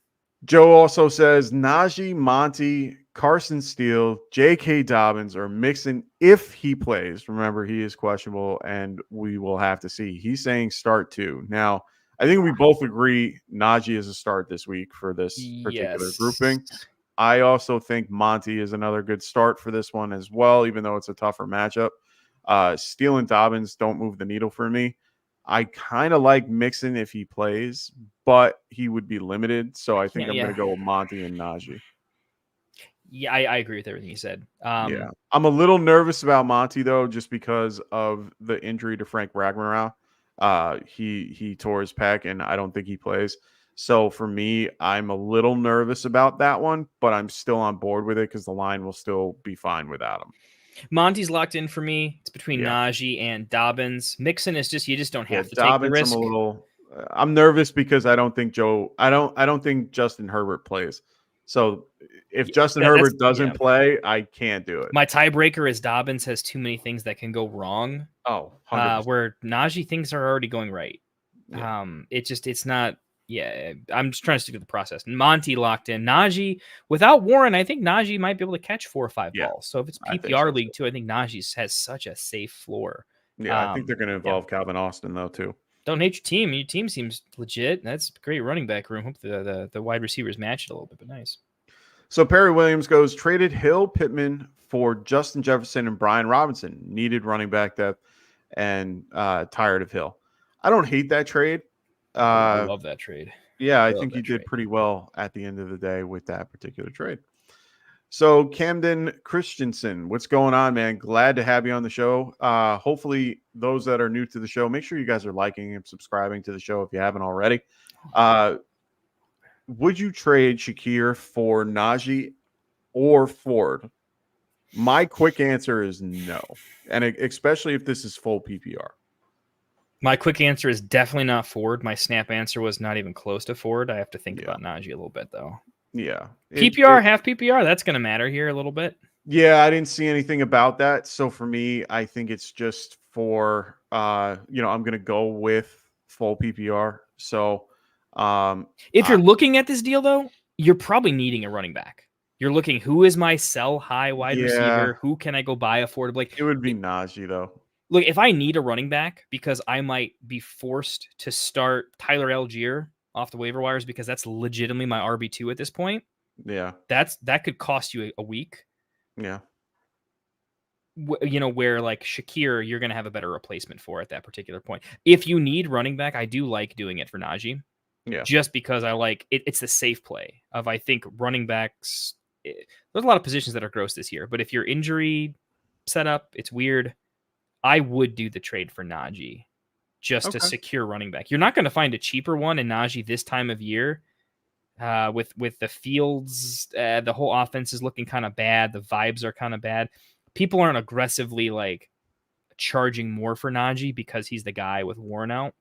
I think you can get a pretty low price on Najee for his production, I think is my thought there. Okay. All right. Fair enough. That being said, we both like Shakir better. Like legitimately, we're both like Shakir's the better player. He's going to score more points, but running back sucks. You got to do it. All right. So we're going to have to run through these a little bit faster. We got Tyler Owens. He goes, got offered JSN and Ken Walker for AJ Brown and Mostert. My roster is Lamar, Debo, Pickens, Lockett, JT, Chuba, Ferguson, Wandell, Mooney, Braylon Allen, and Ty Chandler. Thoughts? So I don't like taking two guys from the same team, especially at two different positions, especially one that is hurt currently and is going through the process. I understand AJ Brown is also in that process, and he is questionable for this week as well. Mostert is still very questionable moving into the Monday night game. In this case, your particular lineup isn't horrible. You have Debo out, which I understand is why you're probably looking to have a little bit more security. But this, I don't know if I would do that. I mean, Mostert's is RB1 right now. Yeah, I know. Chuba's is RB2. No, JT is. Oh, I forgot about JT. JT. So I mean, that fixes things. You're kind of Chuba is your running back 3. Braylon is maybe your running back 3 in this case. So playoff push, Mostert's pretty dead for me. Yeah, Chuba will be dead at some point when you hit playoff run. Braylon is basically my running back 2 in this lineup. Week 1 of the playoffs. I think I'm holding with my lineup. I think I'm just holding with what I got. I don't need JSN or Walker at this point. I'm happy. How do you feel about your running backs going into the playoffs, though? Do you think you can win with your current running backs, knowing that Chuba's going to get worse? I think I can make a better trade in a few weeks when they're all healthy, and I can get rid of AJ for a better price. So you're just saying you don't love the deal enough that you'd look elsewhere. No, Ken Walker is not worth AJ Brown in any shape, way, or form. So for me, it's not even worth. Be careful of buying the dip on an injured player too, because you never know if they're never going to. His backup's not terrible. You're trading 2 injured or 3 injured players in all of this, and hoping JSN is the guy that undoes things. But you have Lockett on there as well. No, I'm not combining. I am not going to be the Seahawks. You don't have enough upside here, honestly. No, there's not JSN, enough. Walker, and Lockett can't all hit, so you're lowering your ceiling. Yeah. I want to find a way because I like Walker. I would find a different team though. I would go to a completely different person and try to offer something. If you're trying to get rid of AJ Brown and Mostert. Go somewhere else and don't try to get two guys on the same team. It's not worth it.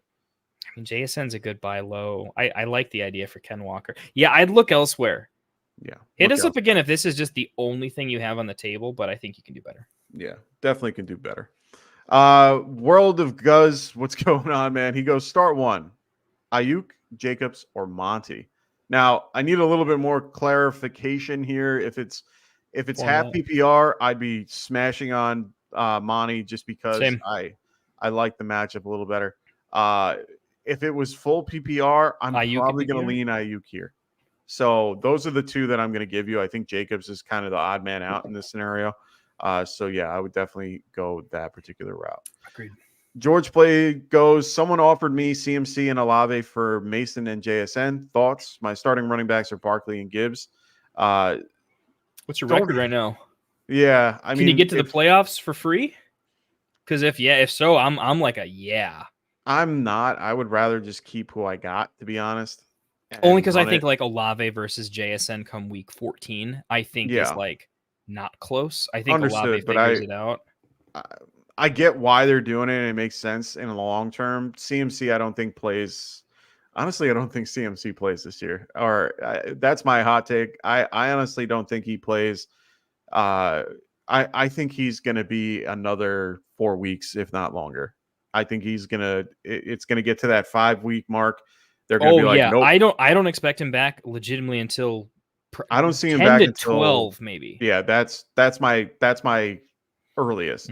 I'll say opinion. I'm giving my advice on this thinking he's out until then though. But like George, you got to ask yourself, are you getting to the playoffs without basically everyone on your pretend CMC doesn't play until week 1 of the playoffs? Yeah, are you for sure? Are you risking your playoff run to get there? This is one of those trades where you could actually get yourself locked out of the playoffs before CMC even becomes relevant, which is if you ever play any poker, for you poker nuts out there, I'm wearing the WSOP hat. It's it's just a nightmare when it comes to expected value. Yeah, you're making a mistake you don't need to do. So I think that's where Mike is going with this, is you don't need to do it. No, it's not a smash. There's some smashes where you're like, look, I get it. It's crazy.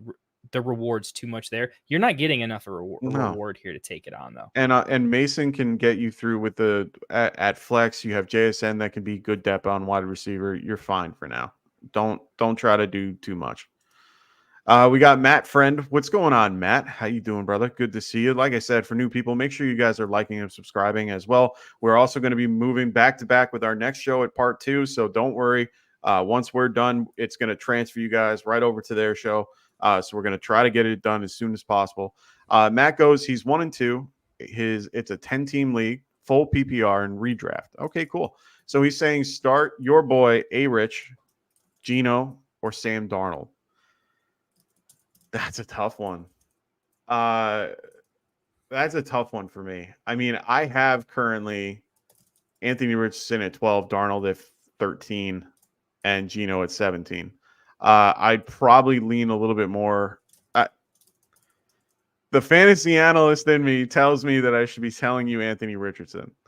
I would probably prefer Sam Darnold just because I like Sam Darnold a little bit better as a quarterback overall. So for me, I'm going to lean Darnold. I don't like it, but I rather have Darnold. I feel a lot safer with him. What about you? I know you're going to say A-Rich. Nope. Oh, who are you going to say? I can't do it, man. Darnold. Can't do it. Darnold. Got it. So again, Perry, week 1, I dropped Goff and Stafford in 4 leagues for a combination of Baker and Darnold. Yep. And it's QB5 on the week. I mean, on the season right now. Darnold's freaking real, dude. You know me. I'm the A-Rich truther. Oh, this yeah. is redraft. That's why it's hard for me to hear that. I thought you were going to go A-Rich. Yep. My redraft brain has to work differently than my dynasty brain. 100%. And you gotta maintain some hardcore discipline in redraft. The slate's cleared every year. You can't rely on last year. It's a whole new game. It's a whole new group of players. On our side of the thing, like the meta game changes. With that discipline in mind, No, I'm going Darnold. I'm not going to lose an extra week or two and miss the playoffs because I didn't take the chalky 20-point a game guy who's just slaying it with the wide receiver 1 in the NFL for me right now. Getting Addison back. No. Give me it's going to sound suicidal, but no, man, give me Darnold. I just said Darnold over A-Rich. Like, yeah, I don't deserve the A-Rich jersey I have. we need to clip this right here. So this is not going to be a good short later on. Perry Williams, he goes, guy is really desperate. Would you trade Brian Robinson and Brock Bowers for CMC? The answer for me is no. I am not looking to get CMC in any shape, way, or form. I'm staying away. Yeah, I'm not looking to get him either. No. It's a good thing to know. Like, as soon as from when rankings change to the real season, like everything throws out the window. One, Bowers he's my dynasty tight end 1 straight up right now, and I think he's my tight end 3 in redraft. No, Bowers is nuts at a position that you're getting a real edge, and you might like anything with CMC. I don't like it. 100%. So in this same league, Matt goes redraft. He goes, should I start Laporta Friday or Kmet? Keenan or Kmet, and then he goes, Keenan Allen was full practice on Friday, but if he doesn't play, I was considering starting Kmet. Thoughts? So for me personally, I'm starting Laporta regardless. I know he's been playing like crap. He's coming off injury. If I get the opportunity to play Laporta, I'm playing Laporta. You drafted him for that reason. Kmet, I don't see him getting 11 targets every game. I think that was just a spike game for him. It doesn't mean that it can continue. I'm going to lean Laporta. My answer that currently is I got to read more news articles. There's no way I could give you a good answer now because I need to know. I need to look into the injury just a little bit more. For who? Laporta? Yeah, for Laporta. No, Laporta's fine. Lower. From what I'm seeing, lower ankle. He went back into the game. He played a couple. He aggravated it. He practiced full on Thursday, or on Friday, which is technically Thursday because he plays on Monday night.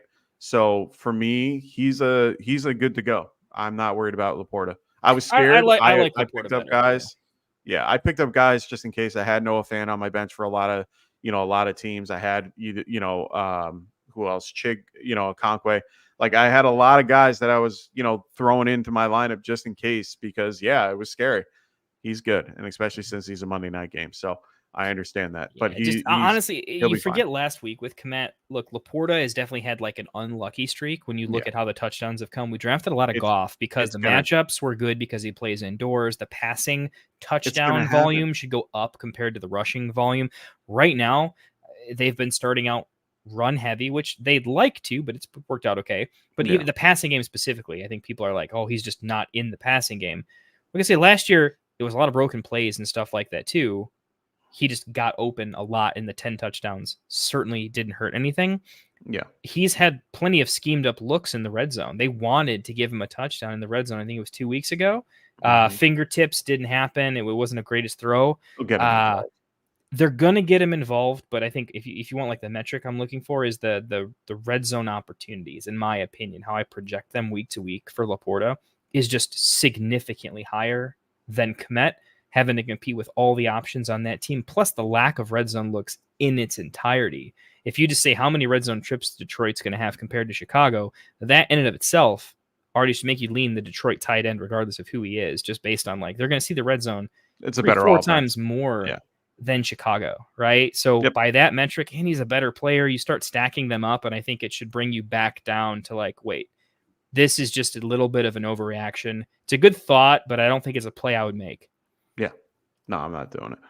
So BKB goes wide receiver 2, Pickens or Olave. Unfortunately, it's got to be Pickens. I don't trust Olave coming off the injury on Friday. Olave's confirmed out, I think. I read in chat. Someone said that, but I have not seen confirmed out. It's still questionable.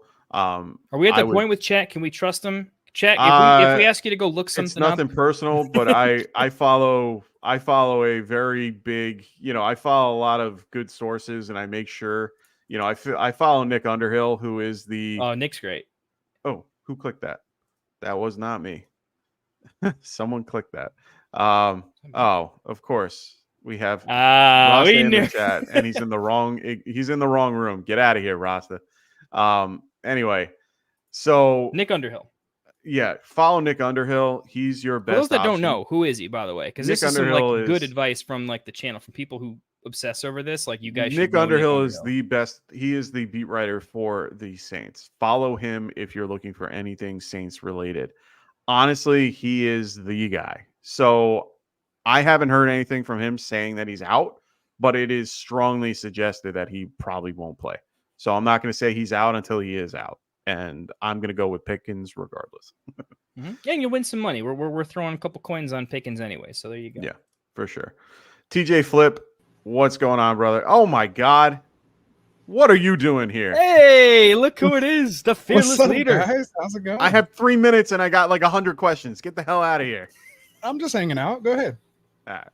So we got a 10-man. It's just me PPR. tonight on my show, okay, so I'm crashing fine. your guys' show.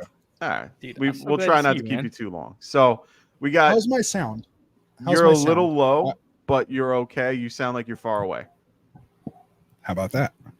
Chat, you want to help? You want to help Rasta sound check, guys? It's my new. Give mic. him like a 1 through 10. Oh yeah, no, got to go closer, brother. It's my new mic. All right, Gotta go I can closer. go volume up too. See, I don't have anyone to change your gain up a little bit. All right. How about Yes, now? I know nothing too about loud? sound Better. quality. This is really interesting. Wait, All try right. it again. Testing. Yeah, I'm you testing sound the much live better, but I would stream. definitely bring it up to you a little bit if you can. All right.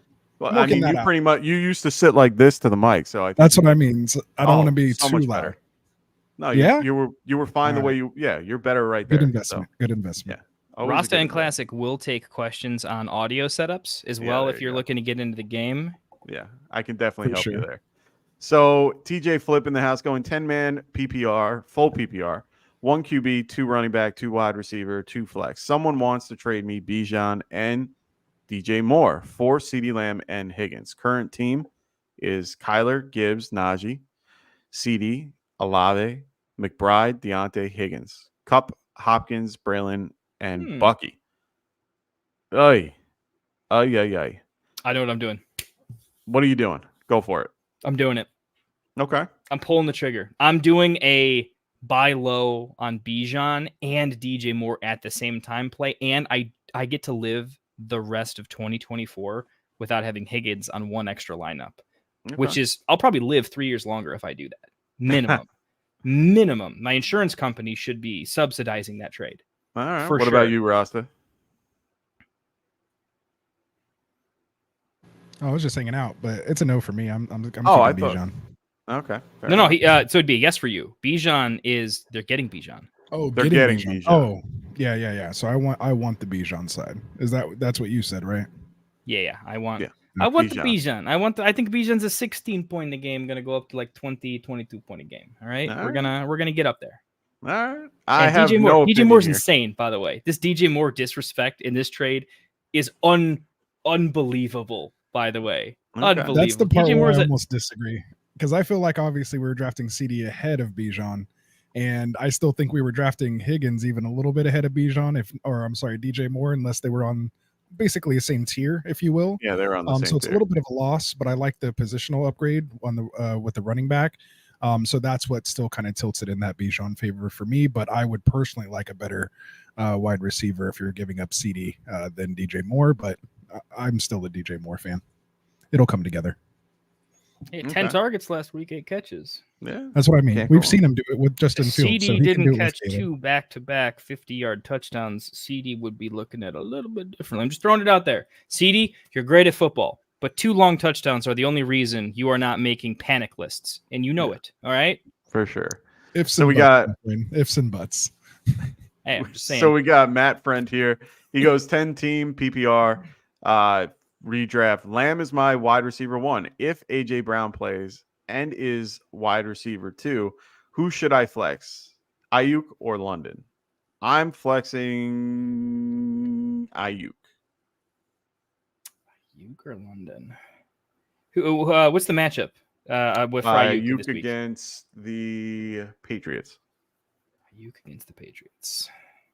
Ooh. Ooh. London against the Saints. I'm going with Ayuk with the better matchup. I'm gonna go London. Okay.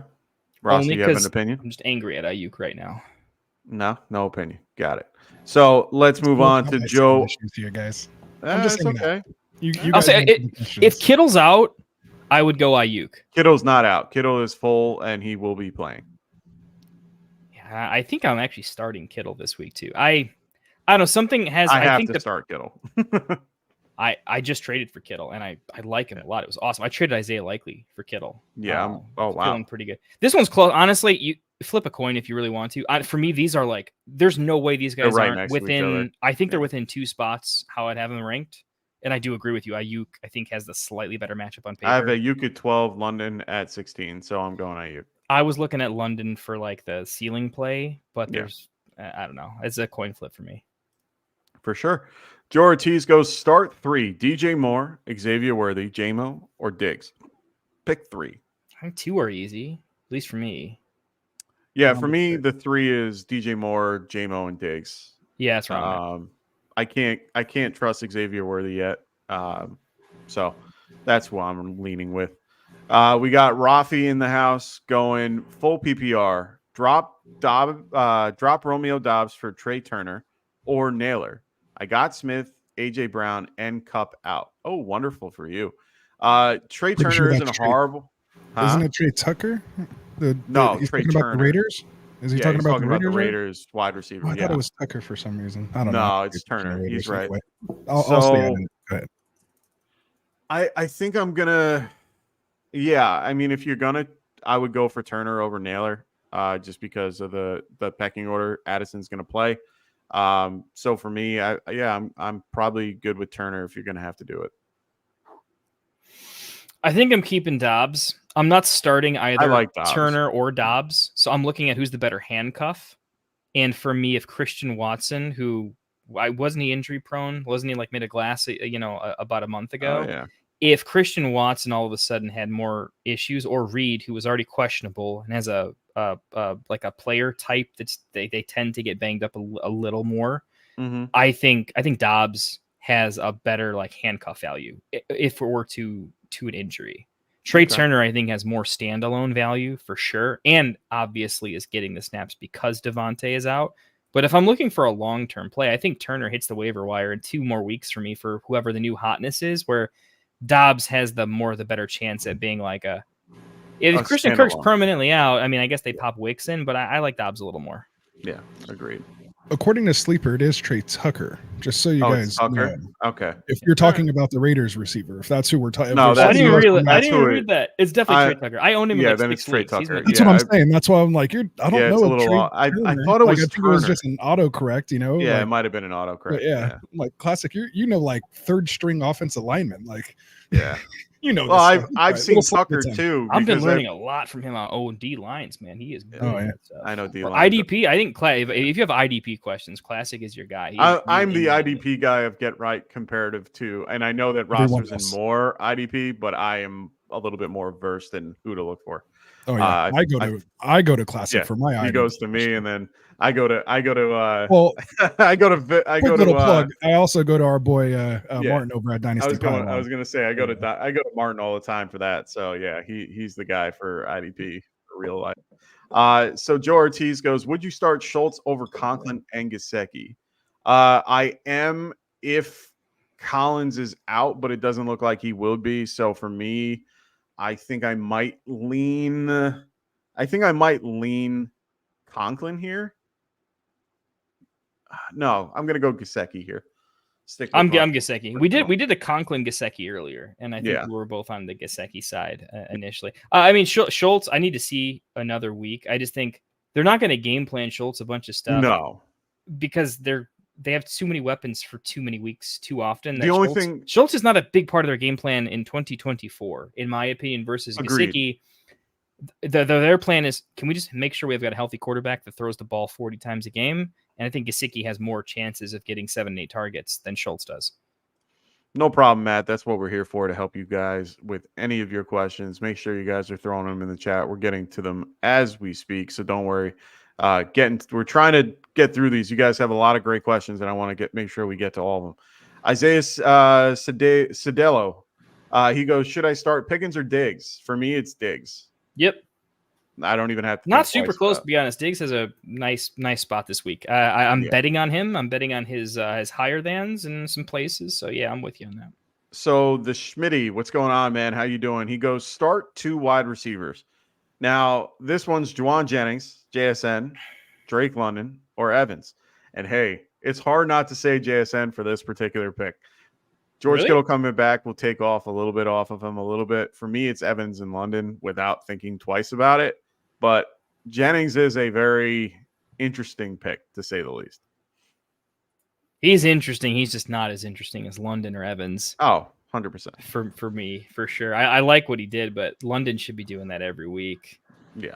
Yeah. I like Jennings and DFS a lot. Oh yeah, week. Jennings for sure. So I think that's the way you do that. If you want to you want peace of mind. Oh yeah. Go throw hedge your bet somewhere else. Throw a prop bet or 2 on Jennings. Just throw some money on Jennings, then start London and Evans, and you hedge your bet a little bit. And if you either win your week, lose a couple bucks, or vice versa, that's what I like to do there. No, I like that.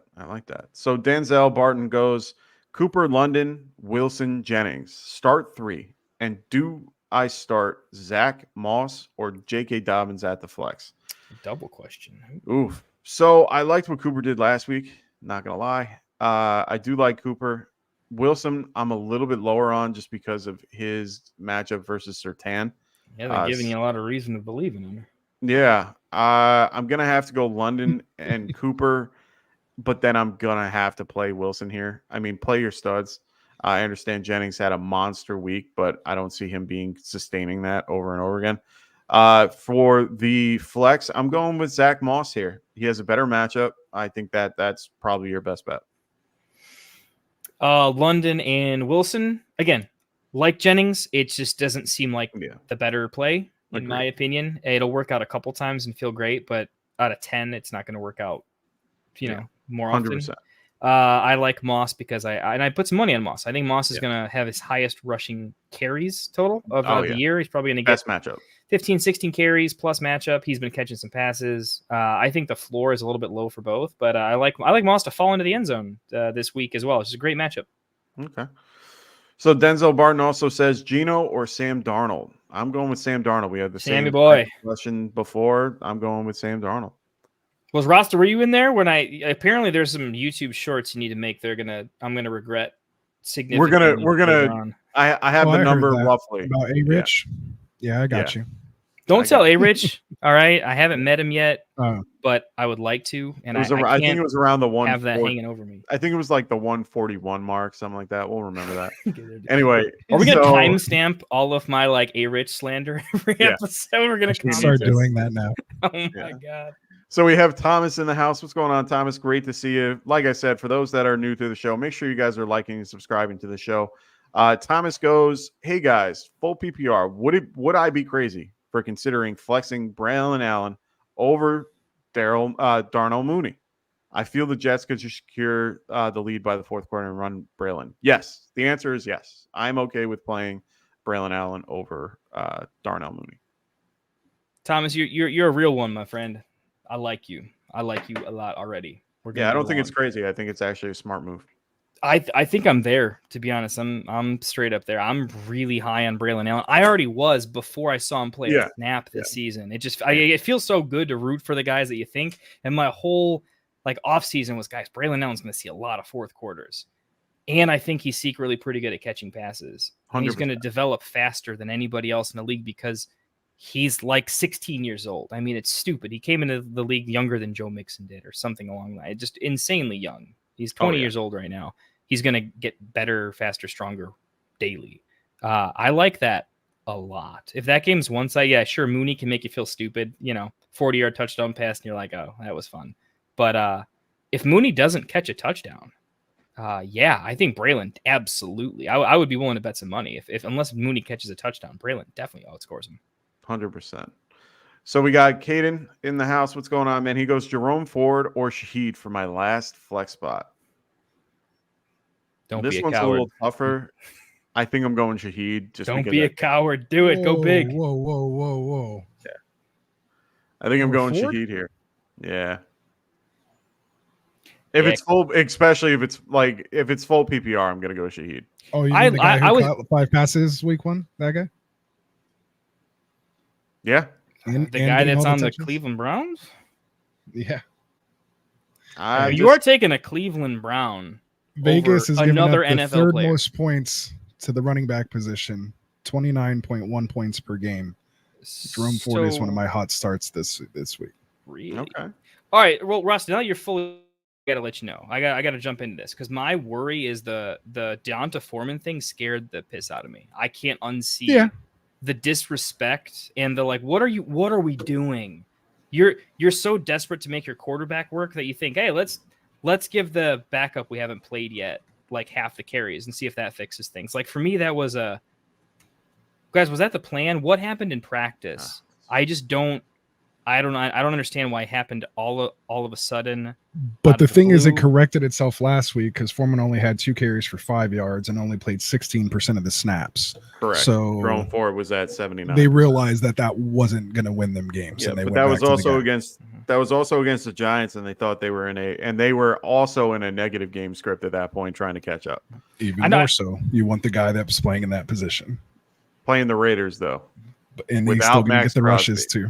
Yeah, Mike's so is fantastic. By hey, the way, I don't hate opinions here. Late night honestly, I don't hate Jerome Ford for this, but I don't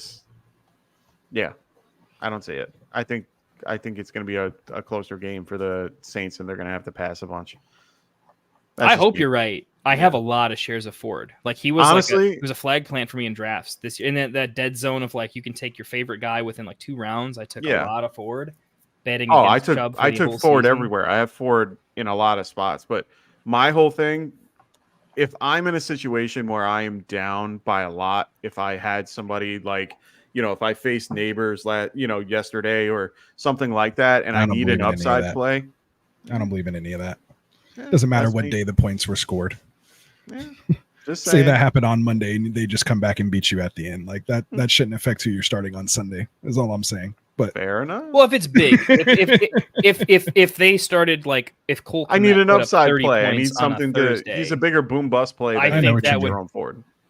But you know what I mean. I got you. To be fair, we got to start a different player than he misses down by that me so much. I know, man. I haven't been able to argue with you in a month, man. Like I know, right? That's why I had to jump on here and because this is what we used to get on. This is why our shows lasted 4 hours because like 2.5 hours of it was just us trying to change each other's mind. Well, now in this particular case, you have another few hours on your own to kind of do that and try to talk to yourself.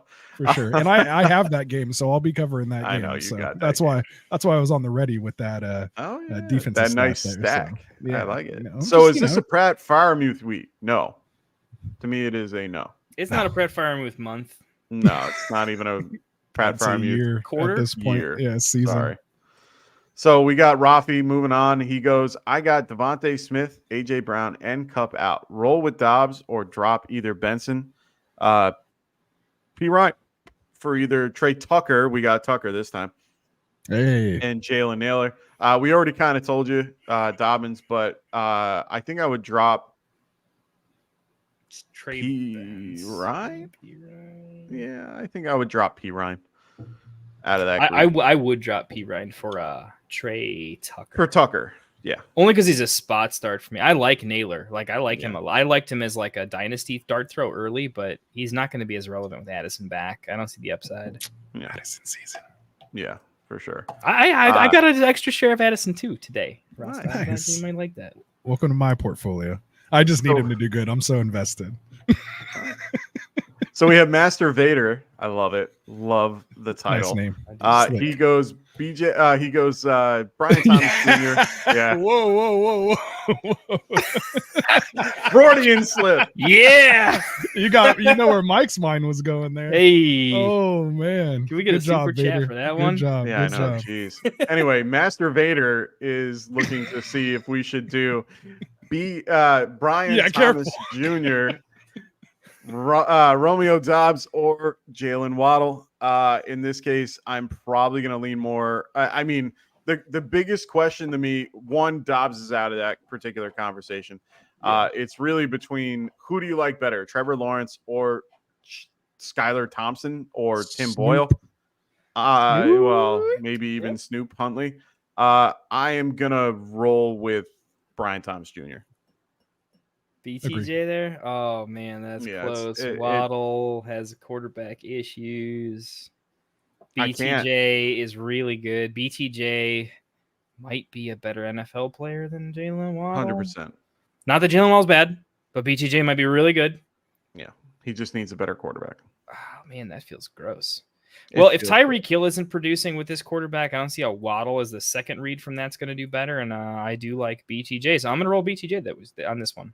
All right. Yeah. I like it. So Drew Martinez.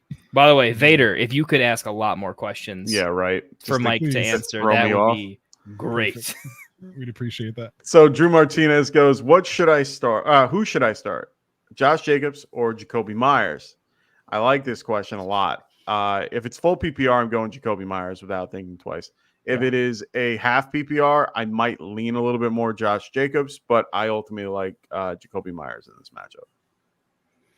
Yeah, I think there's probably a 4 or 5 target at least target reception disparity. We're talking 2.5 fantasy points. But yeah, I do think the PPR half PPR split is the difference maker for me here. I hate being a cop out when I say that, but when it's within 2.5 points of 2 players in a similar tier, kind of, where was Jacoby raised up obviously this week? Yeah, I'm gonna go Jacoby and PPR. Okay. So we got Perry going drop Waddle for Shakir. Hold on, I just want to go back to that real quick. You guys think that Myers will be okay with no Adams on the field? Yeah. With Adams, he was still getting 7-8 targets. Well, I'm just saying specifically against the secondary with Newsome and did you see what is someone like Malik Neighbors did? And are we saying Malik Neighbors is anywhere close to I'm not. I'm Myers? Just saying that I think that they can. Like he's a freak. And I've even come around on that. I'm just saying, I think he has the ability to do well in this particular. All right, I just wanted to, for the devil's advocate, I know devil's advocate for it. I'm understood. Jacoby has done well in his own right when he's by himself, and Brock Bowers seems to be more of the attention getter in this particular case. I think that he will take more attention than Myers, but at the end of the day, I think that Myers will get the ball a good amount. So he's close. Like I think Brock Bowers to the moon. No, 100%. Yeah, I own him in just over 67% of my dynasty leagues right now. Nice. For sure. It's a good thing, man. I needed it. I was so worried about that. Perry Williams, he goes drop Waddle for Shakir. No, not in 100 years. Nope. I'm sorry, can't do it. Tua will be back soon, and everything will be fine. I feel for you though. It's gross. Oh yeah, it's gross. Don't go that far, man. Before you're talking about dropping, I got like a quick aside. How many trade offers have you sent? Because if it's less than how many people in your league, if it's less than that many people, you're not working hard enough, man. No. You at least get the trades out, start a conversation. Maybe you end up trading somebody else, but I'd get the dialogue going before you just drop him for Shakir, right? If Shakir is available on waivers, it already tells you there's probably some people in your league that I'm not picking up Shakir. Maybe there's an interesting trade of some value that could happen because Waddle's name is still Waddle's name. Maybe you can get something better without just having a drop flip. And we're only one game technically that he has to, we're 8 days before he starts potentially being available to practice within the window off the IR. Yeah. So that's pretty significant too. Yeah. So Handle Hype goes half PPR. Should I start who should I start in my flex? Jared Reed, J.K. Dobbins, Myers, or Addison? Now, half PPR, I'm probably going to lean a little bit more towards Dobbins. They're definitely going to be in negative game script, but I like Myers a little bit better just because of what we just talked about. Overall, I think that Chargers game is tough to be a part of with, Easton Stick most likely being the quarterback. So yeah, I'm gonna go Myers here. Half PPR. Oof. Myers not exactly a red zone guy. Not as much as he should be. As I hate it because Myers is normally like my PPR guy. Oh yeah, he's definitely my full PPR. I can't do Addison yet. I got to see it once. I'm not brave enough yet to get there for me. I can't get to Reed, so it is between Myers and Dobbins for me. It's not checking out right away. No. This one might be a Dobbins for me. This one might be Dobbins over. Oh no, who was it? I just took Myers over who? Jacobs? Yeah. Then I'm taking Myers here. I don't have my rankings pulled up. I'm in the same boat. Will this change your guys' mind? Kansas City's 29th against the run right now. They've given up only 15.8 points to the running back position, not per It doesn't player, but the entire running backs. It's not DVOA and all that kind of stuff, but just pure fantasy points. I was looking Honestly, more overall upside. I wasn't looking at defense. Yeah, even if they're just a tough defense. Even if I'm looking at defense, it's a tough defense regardless. Chris Jones can stop anything in the middle, and he's what going to be a happens lot though of if outside. Yeah, but Nick Bolton is Herbert still very good on re-aggravates his that. ankle? Well, I already know that Herbert's probably not playing in this game. Like, if he plays, I'd be very surprised. Well, we heard even said if he hobbles, they're taking him out. Yeah. If he does one thing off, he's gone. Right. To me, I think what they're doing is they're doing Justin Herbert a disservice for even putting him out on the field in the first place last week. Let the guy heal and freaking take your loss. I understand in this case it's Harbaugh, Harbaugh trying to, do his thing. I get it. But you're not going to help your team with Justin Herbert in the lineup being at, 20% compared to Easton Stick. Now, Easton Stick is horrible. Go get a better backup quarterback. But I'm not going to risk my game in this case. Yeah, there'll be a negative game script. It works better for Dobbins overall because he's going to be in more. He is the passing down back, and he is more the lead back in this case. So for me, both of them kind of, are on my radar at that point. So I don't hate them. I don't hate it, but I also don't trust it. I prefer Myers, who's going to get a little bit more look at this point. That's all. I got to go Myers there. Honestly, that game feels weird in that, like, the game could be over at halftime. Yeah. And, like, it's third stringers in. There's weird game scripts there I have to think about. Yeah, for sure. So failures, no options. What's going on, man? Great to see you. Like I said, make sure you guys are liking and subscribing if you haven't already. He says, sit Garrett Wilson for Romeo Odunze or Greg Jennings or Addison. No, I'm not sitting Garrett Wilson for any of them.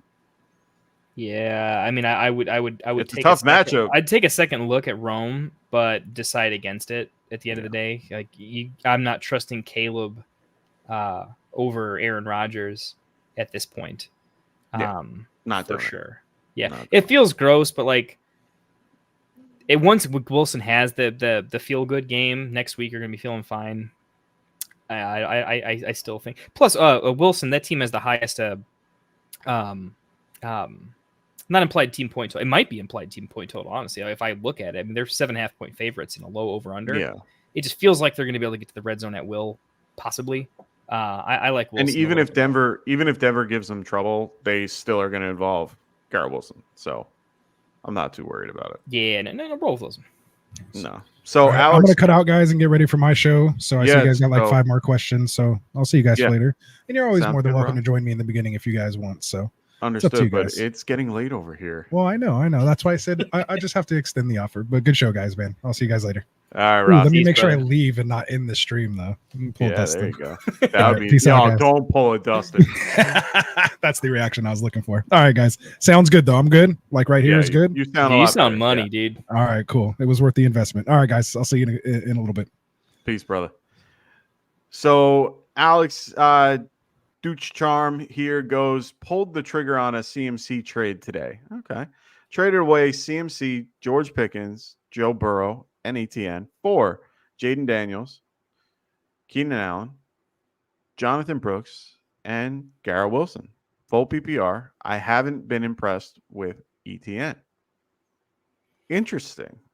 I don't hate that trade. It's a little off-centered for me, but I don't hate it. I'm still not 100% sold on Jaden Daniels. I love what he did last week. Thought he had a great game. Keenan Allen coming back from injury, so is Jonathan Brooks. So for me, it's really you got Jaden Daniels and Garrett Wilson. I don't know, man. I'm like trying to line it up. I am too. I'm trying to get the idea here, and man, you gave away a lot for what you got. We're pretty low on CMC in general, though, with how he might not come back for a minute. And even when he does, what does that look No. like in what game? How can you predict? Jonathan Brooks, we're not even 100% sure with what he's going to do in this offense. We think it's going to be something. I'm getting pretty good. excited about Brooks, though. I got to be honest. I'm getting pretty excitement. That quarterback change for me was like, oh my God, it's happening. Here we go. Well, and we'll have to wait and see. But honestly, he's still recovering from an ACL surgery. It's not like he's going to be, right off the bat being awesome. Like, it's going to take him a few months to get himself settled. And he's just starting in the NFL. I don't see him being thrown out there to the wolves. They're going to ease him in, and it's going to take some time. So if this is a long-term investment for like a dynasty league, completely agree with it. I think this is for a dynasty league, this is an awesome trade overall. Getting a younger overall quarterback, you're getting a younger running back, you're getting a star wide receiver, and you're trading away a lot of things that are pretty much going down the crapper at this point. I'm okay with it if it's dynasty. I'm not okay with it if it's redraft. That's how I'm thinking about it. I wouldn't say I wouldn't hit the smash button on the redraft side of things, only because I would definitely change. I just think it's a close deal worth analyzing.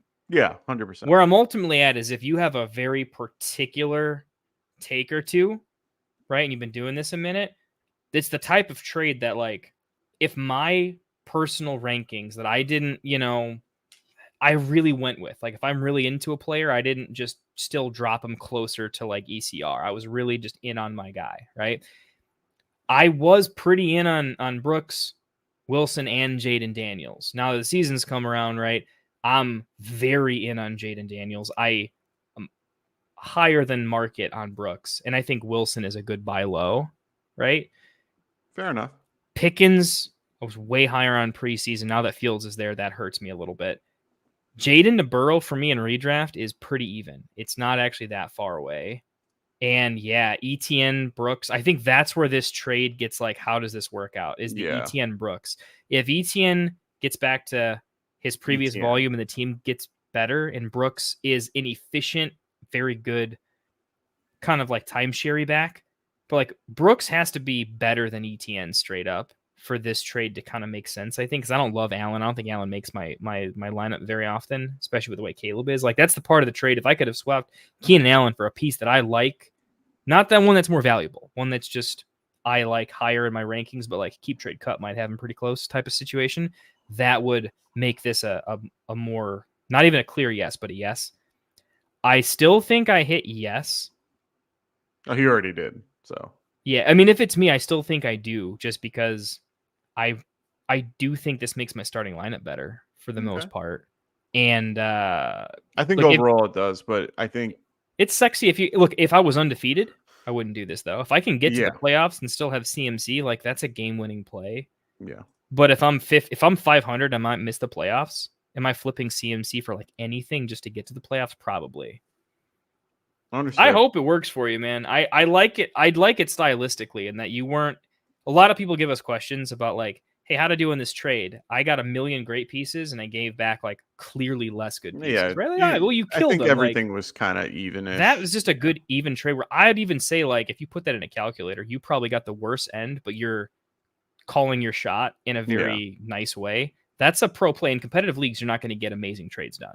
You're going to try, but you're not going to get them done. That's the type of trade you might have to make if you're really in that belief. And if I'm betting against injuries and betting on the talent on the other side, smart play. Yeah. So, High Chef 2K. Did I get that right? I hope I did. Hezify 2K? Yeah, I'm sorry, brother. Don't mean to get your name wrong. I'm bad at names unless your name is Joe or Kendall.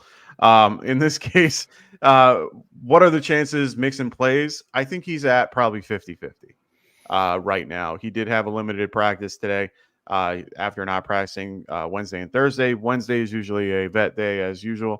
Thursday is a little bit more ramped up, and then they kind of go a little light on Friday. So for me, him doing limited kind of puts him in there as a maybe. He is a 1 o'clock. So, as long as you're holding on to a guy, some type of running back or even a wide receiver, if you're putting him in the flex, that can be, viable at 1 o'clock, then, I'm okay. But I'm still, I have hope. I'm at like 50%.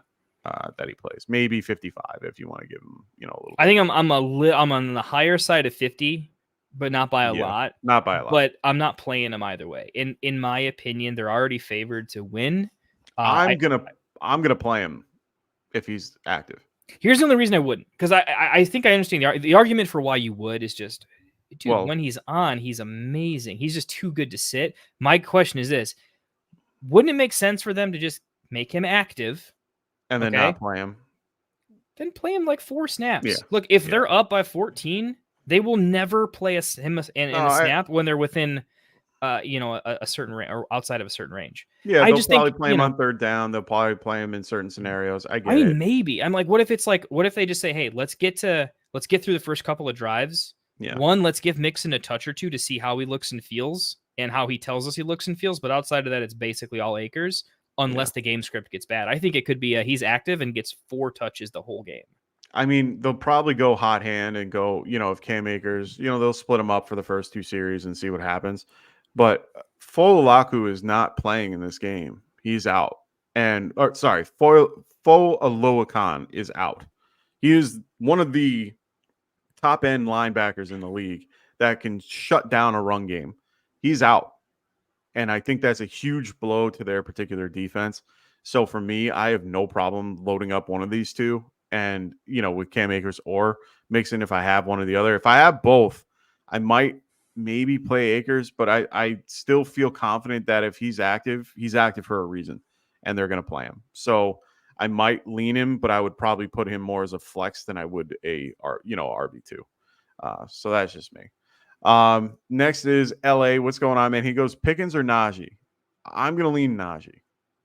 The volume's gonna be there, right? Like, there's no one else. The team that wants to run the ball. He got 5 targets last week. You can't ask for much more, I think, from a guy like him.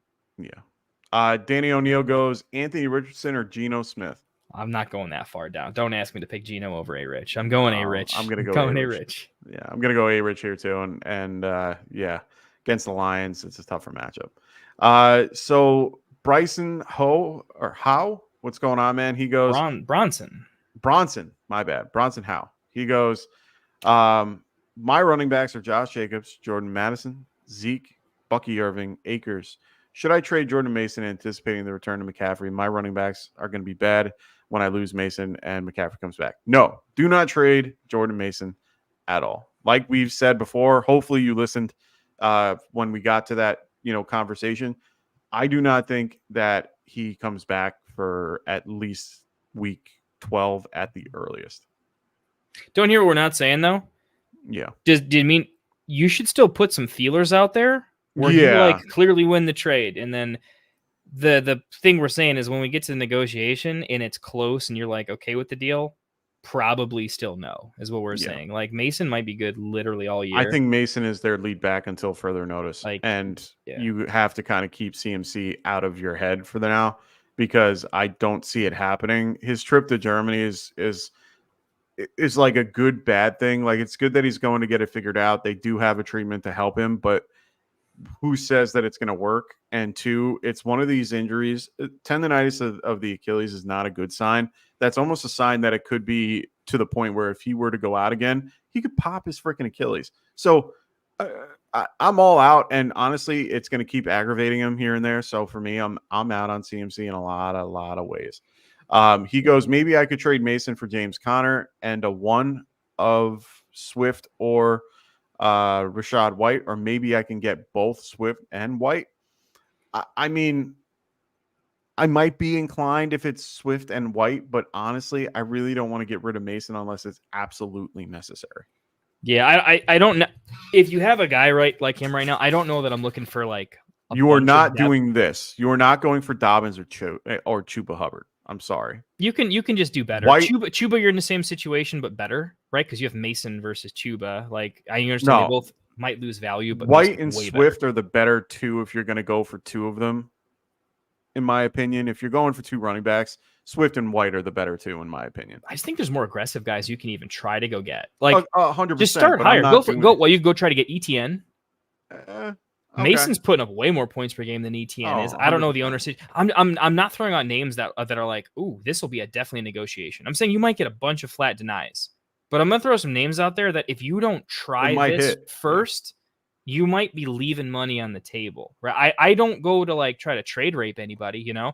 And I'll tell anybody, look, you're probably not getting my best offer on my first hit, but I want to start a conversation. Yeah. Right. Definitely need to start a conversation to find out what you can do, but I'm not getting rid of Mason unless I absolutely have to. Yeah, there's a couple options there. Like try to trade for Pacheco because he'll be back and good. And the owner might need solid. something. If you're already solid at running back, which he's fine enough for right now. Until you're running Jacobs, Mason, and Zeke with Bucky Irving and Akers. That to me, Akers is gone as of next week. And Pacheco's like back in like 2 or 3 weeks, right? No, he's not back until after week 8. He broke his freaking legs. Yeah, he's not coming back for a minute. So for me, I'm out. I'm just not going to trade him unless you're getting something significantly high. With Swift and White, I don't mind, but I'm not trading Dobbins and Chuba. We're saying the same thing, just different players. Just don't sell low. Go try to sell if you can get a great deal. Great. With your running back room, it does make sense to de-risk and go get a solid asset, guaranteed role all year long. You want a low-end RB1. That's what you want. You're assuming that Mason is going to be like dust to like way less valuable, and he will be involved every week as the CMC news starts doing his thing. Mason's value is still going up. People are really into him. He's still having great games. I'm seeing him go for. I've seen some pretty big trades with Mason. I've seen some people make some big things happen. I'm telling you right now. I saw Mason for JT, not straight up. There were some other players involved, but it made a lot of sense. So Bryson asks again, what about James Conner and Swift or White? No, I'm still personally not doing either of those. I don't like Swift or White. White, I like there's the handcuff thing because you have Irving, but I think it's lowering your upside. You're trying to win your league, not just get to the playoffs. So White you want White to suck so that Bucky can take the job. You want White to get injured. Bucky's you don't want to root right now. Yeah, I mean he's hurt a little bit, but I don't like. I just don't like White's upside. To be honest with you, I think he's not good enough. I'm higher on White than you are, but James Conner is solid, but he hasn't played a full season, so you don't know when that's going to be and when it will happen. Swift absolutely not. Well, no, just So James Conner and White, not bad, but honestly, I'm not moving on Mason. It's going to take a lot more than that to move on from Mason. Yeah, you can still do better than that example. Much better. So Michael Lopez goes, evening, fellas. I have a 12-team full PPR. Need 2. Walker, White, Braylon Allen, Chandler, and Dobbins. Thank you in advance. No problem, bro. So for me, I'm not choosing Walker here. He plays Monday night. He's still questionable. He's been limited, and I have an odd feeling he's going to be out for this game.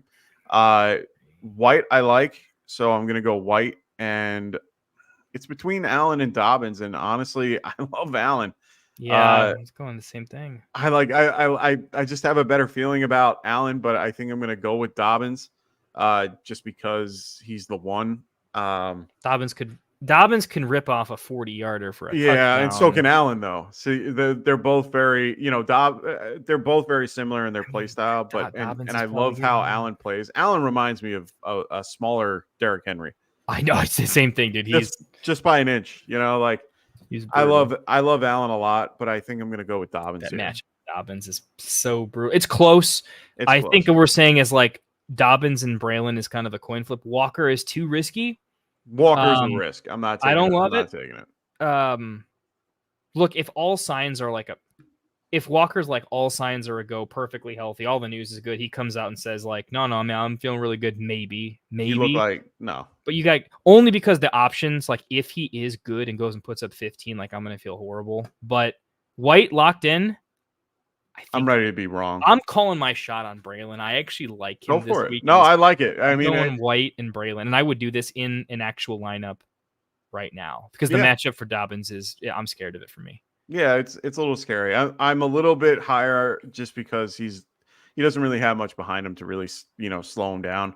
Allen does have Hall to kind of take away from him a little bit. He's still being involved even with Hall there, so I don't mind Allen at all. So if you go White and Allen, good for you, brother. I hope you do. And yeah, I'm gonna, you know what, just for this, I'm gonna go on Allen just so that we can all both be on him this week. The win's gonna feel better, dude. The win's gonna It will feel feel so so good. much better.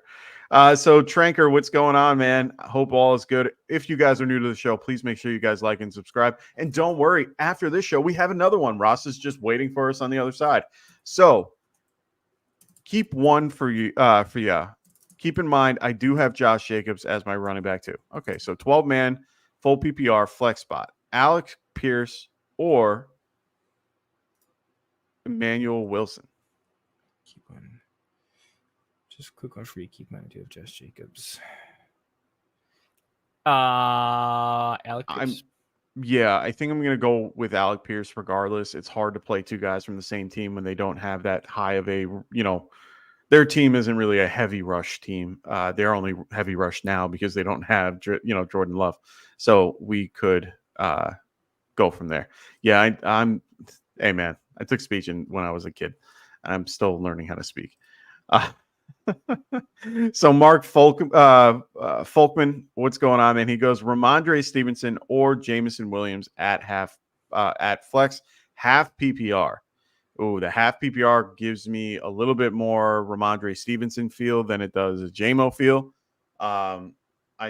I know it's against the San Francisco 49ers. Niners are currently they're 7th against the run. Yeah, that's what this is a tough one for me. I mean, Jameson definitely is the ceiling play. Stevenson is more of a floor play. This is a tough one. I know. I literally pull up my rankings. I'm going to go with Stevenson because he'll get probably more touch and he'll still be involved in the passing game if they're down. JMO against Seattle is a little scary for me. Seattle is 9th against the pass, and Witherspoon and Wallen are really good. I think I'm going to go with Stevenson here. I'm going Ramondre as well. Half it's a tough PPR. Jameson doesn't need to catch a bunch of passes. I think here's my tiebreaker. The Patriots have one plan A they want to win with, and it really is Ramondre at this point. Run the ball. There's so many ways Detroit can play. There's so many game scripts that game can go in. Many of them don't involve Jameson. Almost all of the other ones involve Ramondre, even if it's a tough matchup. He can have a tough matchup and catch 6 passes in the fourth quarter and be kind of right back. So, yeah, Ramondre. Yeah. So, Martin, you are our last question of the night. Please, everybody, stay tuned. We're going to just pop you right over to Rasa in 2 seconds. We're going to answer this question and roll you over there. Oh, my God. I knew this was going to happen. So should I trade Drake London and Tony Pollard for Gibbs? My answer is no. Ooh. I gotta think. My feeling is I like Gibbs, baby. I'm on the Gibbs train, and I like Pollard. I like Pollard a lot. This is very roster dependent for me in particular. Hold on. You're trading for Gibbs? You're getting then Gibbs. I'm going Gibbs. Yeah, I'm going Gibbs. Yes. So yes, do the trade. Okay, I don't think it's crazy one way or another. I don't think this is ridiculously smash. Because I do like London, and Pollard is way better than expected. He's not the 1A, he's the 1, and he catches. Well, you're going to love the next question. But Gibbs, dude, the upside for Gibbs is league winning. It's just not really league winning for the other two. I want a chance to win my league with every trade. Yeah. So okay, this is the last question. I promise. So MMA outlawed.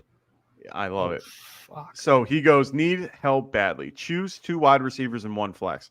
So it's between Shakir, Wilson, London, and Pollard. So for me, I would need if you have a second and you're still listening, is it full PPR, half PPR? That's kind of going to be my tiebreaker here. For me, I think flexing wise, I'm going to go Pollard. For the wide receivers, I'm probably going to lean. Oh, this one's tough. It's definitely between London and Wilson. It's hard to pick Shakir. I think Wilson is set. Wait, this is basically a choose 3, right? So it's just one man out, right? Yeah. Well, who's the odd man out? Full. Do you think it's really close? I think Shakir's clearly the man out for me. Yeah, it's Shakir has only shown recently that he can do well in a full PPR setting, so I don't hate it. But I just don't like Shakir because the matchup is I think the Bills have proven they just don't need to pass the ball very often, and when they do, it has been going to Shakir. Well, Josh it doesn't spread have the ball to. out. You saw what Josh did last week and spread the ball out. Like, I just think like here's my take for MMA specifically, because I think the person, the individual, because I know a lot of your takes, Mike, and I think you're balanced across a lot of the other takes. Yeah. Here's the thing: you got to remember when you're like choosing, like, hey, I'm really in on Shakir this game. You're also saying, I think definitely they have a better game than Dalton Kincaid, because if Kincaid has a good game, it's hard for this guy to have a good game too, right? You're also saying Curtis Samuel stays completely uninvolved, and you say Keon Coleman has one catch basically. I think the odds that Keon gets a little more involved and Dalton gets a little more involved, and they still want to run, right? I just think all of those things combined lead me to thinking that Shakir, 5 passes is probably like, it feels good because we were underrating him. Now that we're expecting more from him, I don't know that he's going to give you much more than, 5 for 5, 5 for 6, 6 for 7 for like 50 or 60, and probably not a touchdown. Like, I think he could have a good game, but not a great game. His chances for a great game are not there. And for the others, I think they're there. Yeah, that is my argument. They have tougher tougher matchups, though, in my opinion. Wilson going against Sertan, London going against Lattimore. So 2 really tough matchups, but they're still going to be overly involved. So for me, I have no problem playing guys like Wilson and London. They are elite in their own way. So Shakir in that offense is probably the 1B, and they're going to spread the ball out. We saw what they did. They're still going to run it, of course, but I think Shakir is his safety valve that we keep talking about. So honestly, to me, it's Wilson, London, and Pollard, and I don't think it's even close with with Shakir. So I think I'm going to move in that direction. We're not saying we don't like Shakir. Agreed. The other players are just too talented. So who's PS2? I don't know who PS2 is. I didn't catch that right away either. I was trying to figure out who PS2 is off the top of my head. Let us know before we leave. We're going to leave in a minute. We have to. Yes. We have Crippy Mike in the house. Would you trade Adams for Evans? Yes. Yeah. Yeah. Not gonna. Another trade. Should I trade Olave for Mixon? No. No. You should not. Yeah. Pat Surtain. Yeah. No, he's a. Thank you, Ross. Oh, PS2 Pat Surtain. Yeah. Okay. So okay, that makes sense. You and Mike are on the same track where you're like looking at the cornerback matchups and I like the cornerback matchups, but I do think, like you said, he goes against Sauce every day. He should be fine.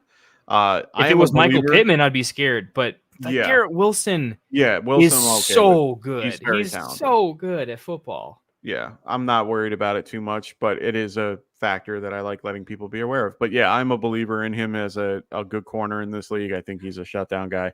I'm gonna go overall. Broke betting on Wilson.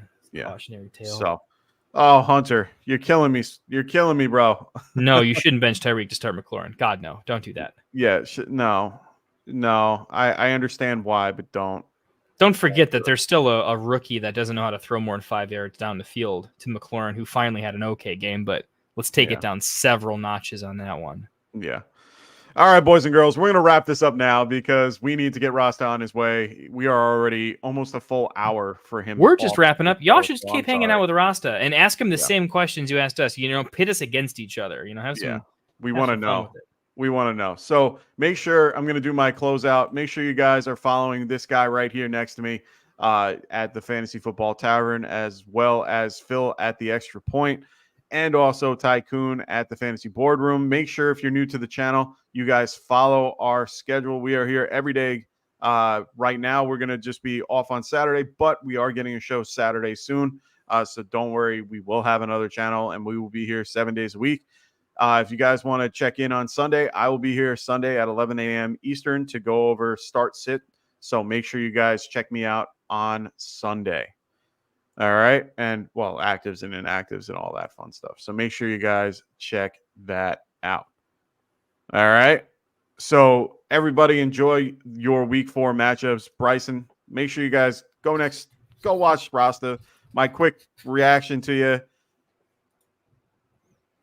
No, I would not trade Josh Jacobs for Pollard and Najee. Yeah, I wouldn't do it either. No. And definitely, Rasta's having a pretty good year in fantasy as well. Yeah. I think he really nailed his wide receivers in the mid rounds this year. Really, really killed it. So Rasta's gonna be awesome, and it's just him. So for all of you long-term get right fans, you get them all to yourself. So yeah. Good luck, everybody. I hope you guys have a wonderful week 4, unless it's against me. And I hope everyone has a wonderful rest of your weekend. So, Kendall, thank you so much for joining me. Always fun. Thank you for everybody in the chat. We really do appreciate everybody in here. So thank you so much. I'm not going to go through every name because we have too many. We had a really fun night with everybody. So make sure you guys stay tuned. You're going to get pulled over right to Rasta, and we'll see you soon. So for everybody here at Get Right Fantasy, thanks to guys like Frank, Dustin, Rasta himself, who's waiting, Phil, Tycoon, my boy Kendall over here. Have a wonderful weekend. We'll see you soon, people. Peace. Wanted to write fantasy is the play. Marking often, but I tune in every Friday. Strategies provided, I will lock in every way. So go